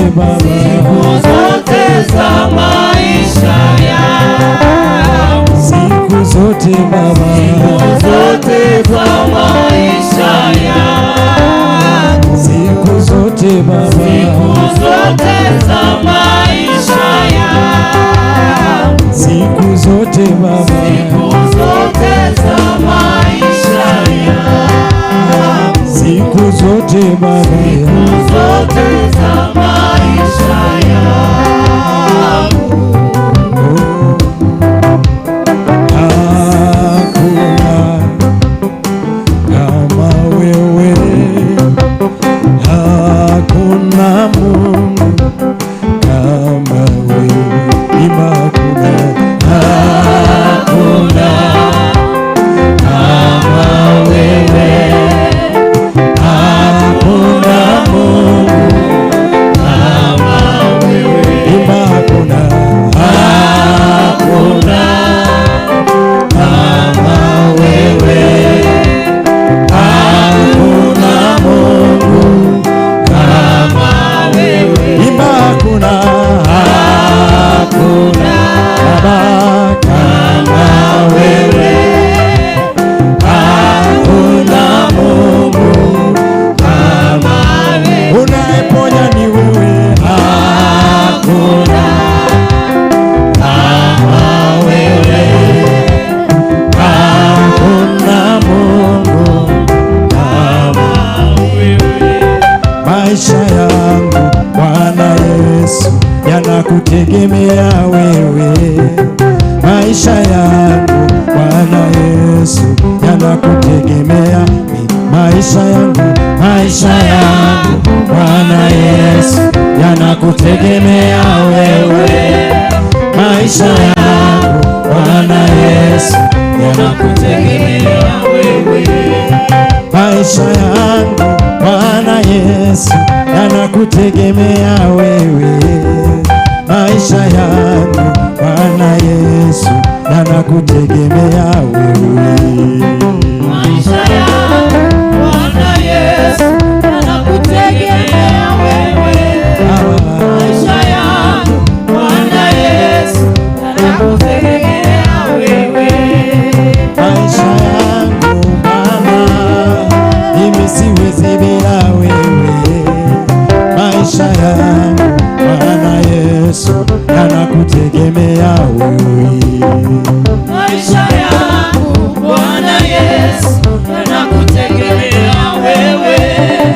Maisha yangu Bwana Yesu yanakutegemea wewe. Maisha yangu Bwana Yesu siwezi bila wewe. Maisha yangu Bwana Yesu yanakutegemea wewe. Maisha yangu Bwana Yesu yanakutegemea wewe. Maisha yangu Bwana Yesu yanakutegemea wewe. Maisha yangu Baba ni bure bila wewe. Maisha yangu Bwana Yesu yanakutegemea wewe. Maisha yangu Bwana Yesu yanakutegemea wewe. Maisha yangu Bwana Yesu yanakutegemea wewe. Maisha yangu Bwana Yesu yanakutegemea wewe. Jaya ongeza Bwana Yesu yanakutegemea wewe. Maisha yangu Bwana Yesu yanakutegemea wewe. Maisha yangu Bwana Yesu yanakutegemea wewe. Nikufananishe na nini Bwana? Nikufananishe na nini Bwana? Nikufananishe na nini Bwana? Na kumbe wewe haufananishi. Nikufananishe na nini Bwana? Nikufananishe na nani Yesu? Nimejua leo wewe haufananishi. Nimejua Baba haufanani. Nikufananishe na nini Bwana? Nikufananishe na nini Bwana? Nikufananishe na nini Bwana? Na kumbe haufanani. Oh, nikufananishe nikufananishe nikufananishe nikufananishe nikufananishe Baba yangu. Ninajua leo wewe Bwana nikisema Bwana nikufananishe na watoto wangu, nitakuwa ninakosea. Hata mali uliyonipa ni yako Bwana, sijui mimi nikulinganishe. Dhahabu na fedha ni zako Baba, hata mimi ni mali yako Baba. Nikufananishe na kitu gani Baba? Nimejua leo haufananishi. Nikufananishe na nini Bwana? Nikufananishe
sadaka nzuri ya makofi.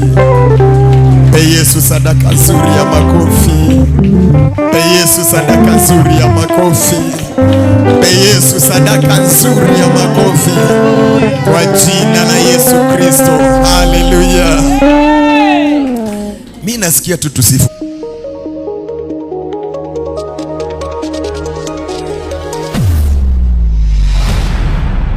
Bethel Clouds TV, empowering lives.